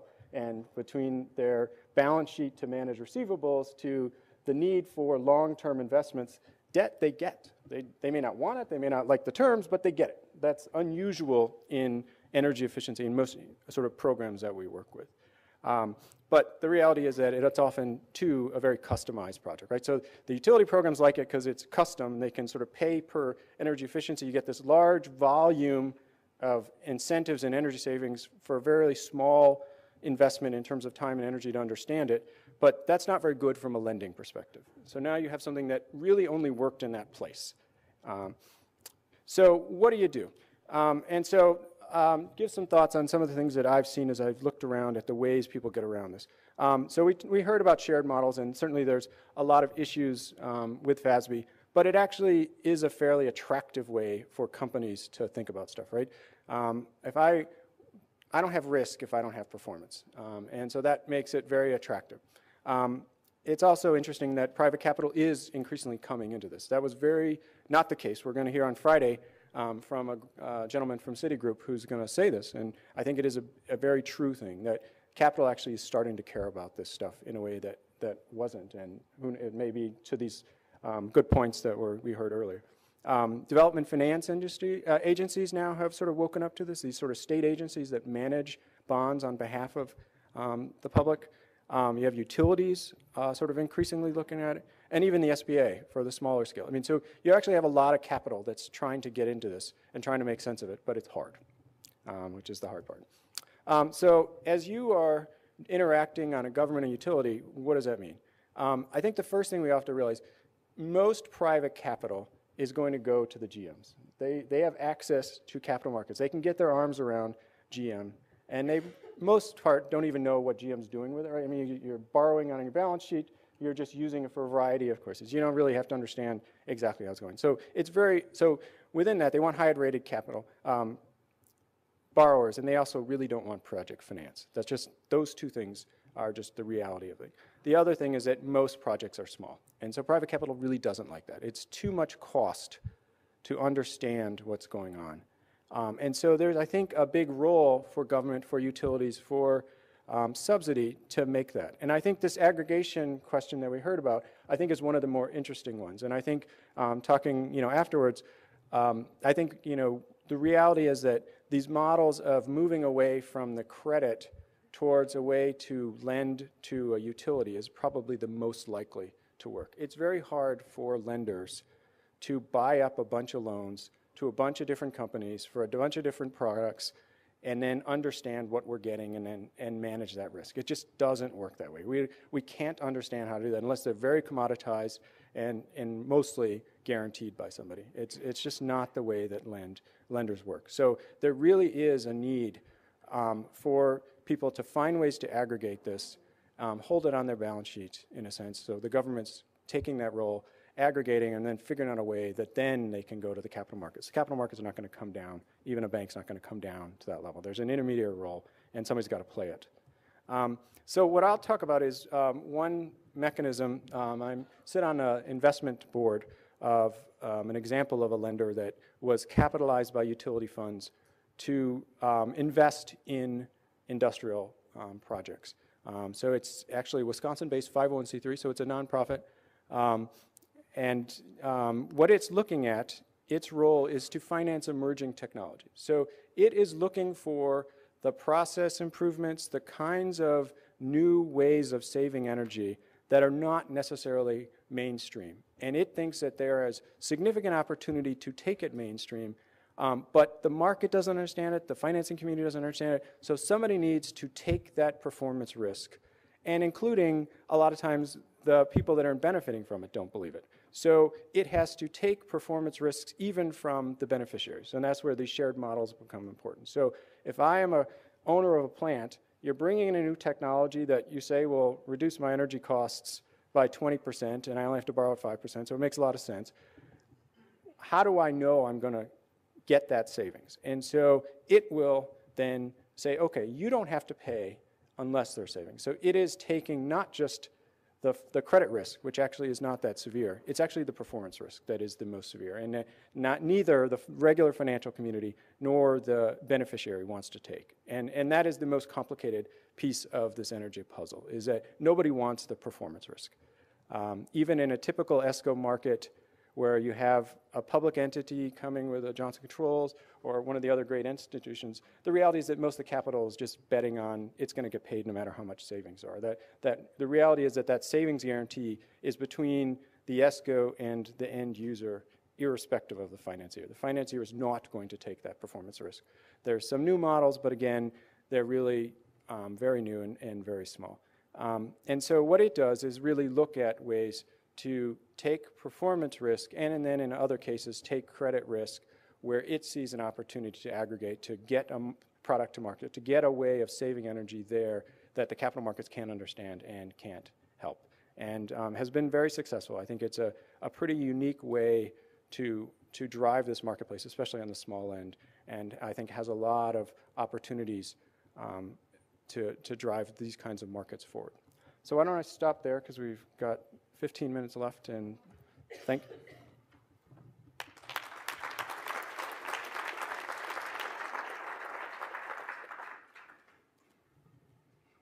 Thank you all. Let me see if there's questions from the floor here.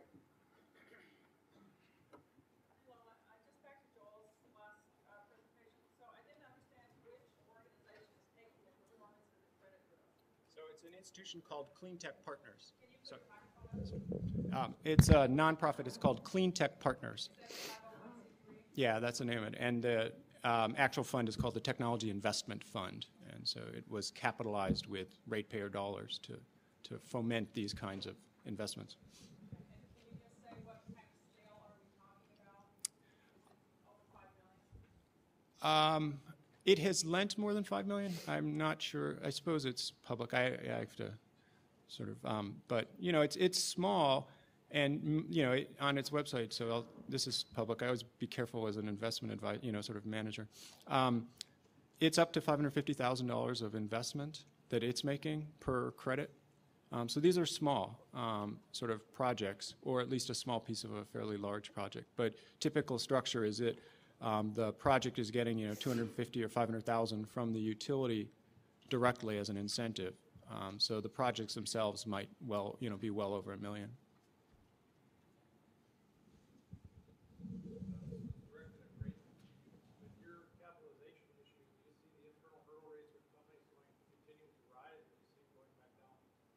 Can you repeat the question? The question is, do I see the internal rate of return requirements for companies for capital projects going up, going down, or remaining the same? For our industry, for the steel casting industry, in the slack times in 2009, we had a gross margin of about 22%.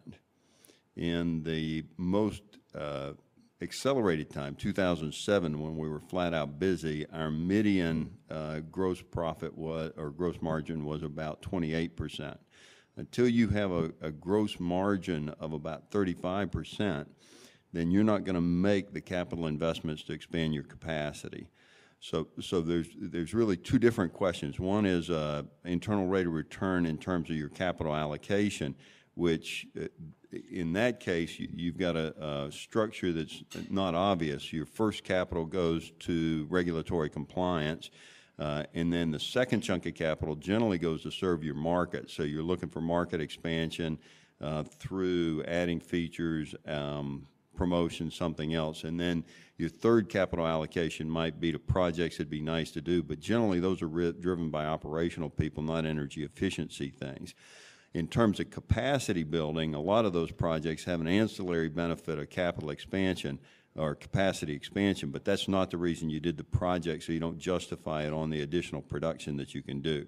If you're going to make an investment just to get the additional capacity, the additional production capability, then you generally have to have like a 3-year payback period. So you've got to either be, and that's why I bring up the gross profit, because you really have to look at it in gross profit terms. Can you retain your gross profit for that additional product that you're selling at the 35% level, or are you not there yet? And that's why I don't think you've seen much of a capacity constraint yet.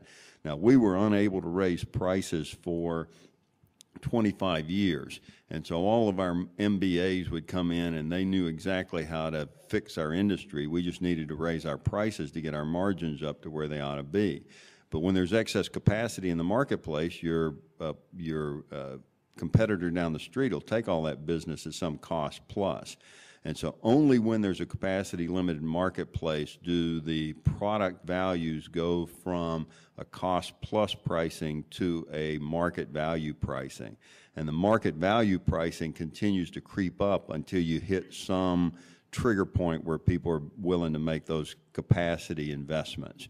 And we must have done that in the last year, because about a third of my members are making capacity expansion investments right now.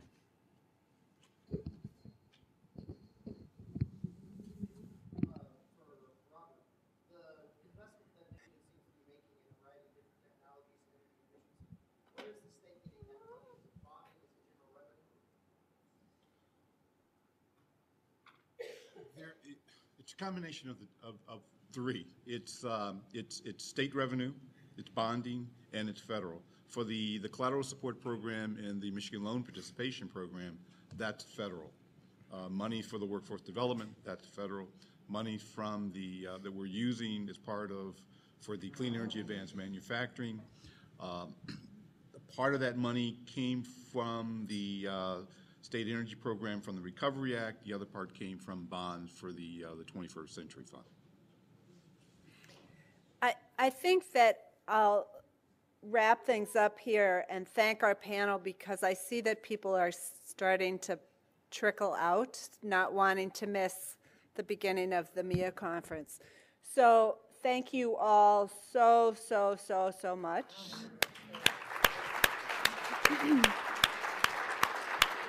And I'll turn it over to James and Stacy to wrap things up.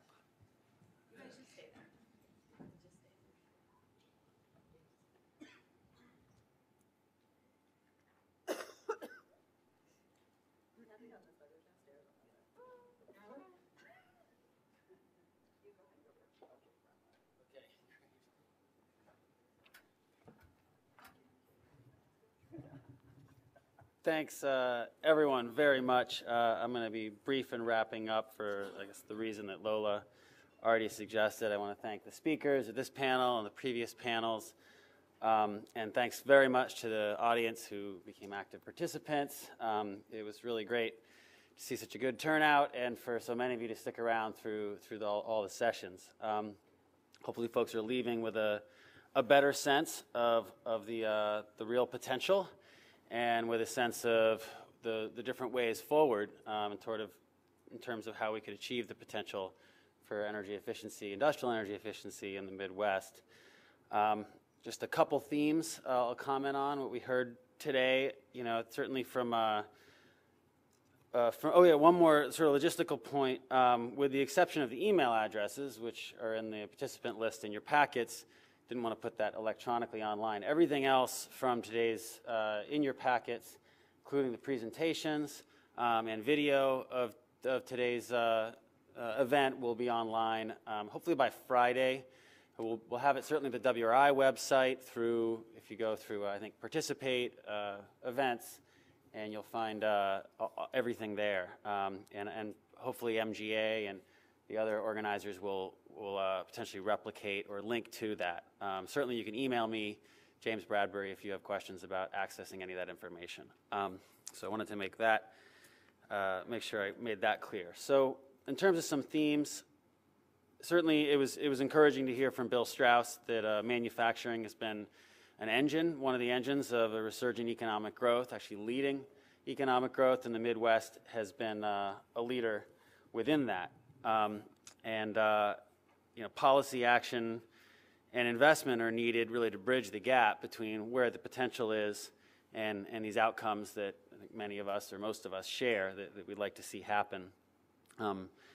Certainly hearing from Governor Quinn, it was encouraging, I thought, to hear him say that he'll be bringing this cause of industrial energy efficiency to the National Governors Association in the coming weeks. So that was certainly exciting and potentially important for bridging that gap between where we think the opportunities are and actually realizing them. And from where I sit, as the economy recovers, new investments are made, companies are making investments. It's not just about reinvesting in these facilities, but making investments that are forward-looking toward really the infrastructure of the 21st century that's more resilient to energy price spikes and more sustainable, which is the challenge of our time, to quote Governor Quinn. So we heard, obviously, from leading private sector companies who've made energy management central to how they manage their corporation, of course, from 3M and GM in particular. And also heard, of course, from Raymond Monroe that with current capacity, based on current capacity utilization rates, is an indication that new investment opportunities are growing. And I think the last point we'll make in the theme of the size of the prize, the way we named this conference, and hopefully that helped draw you in, is that energy efficiency is truly a resource, and it's significant. It's inexpensive and it's reliable.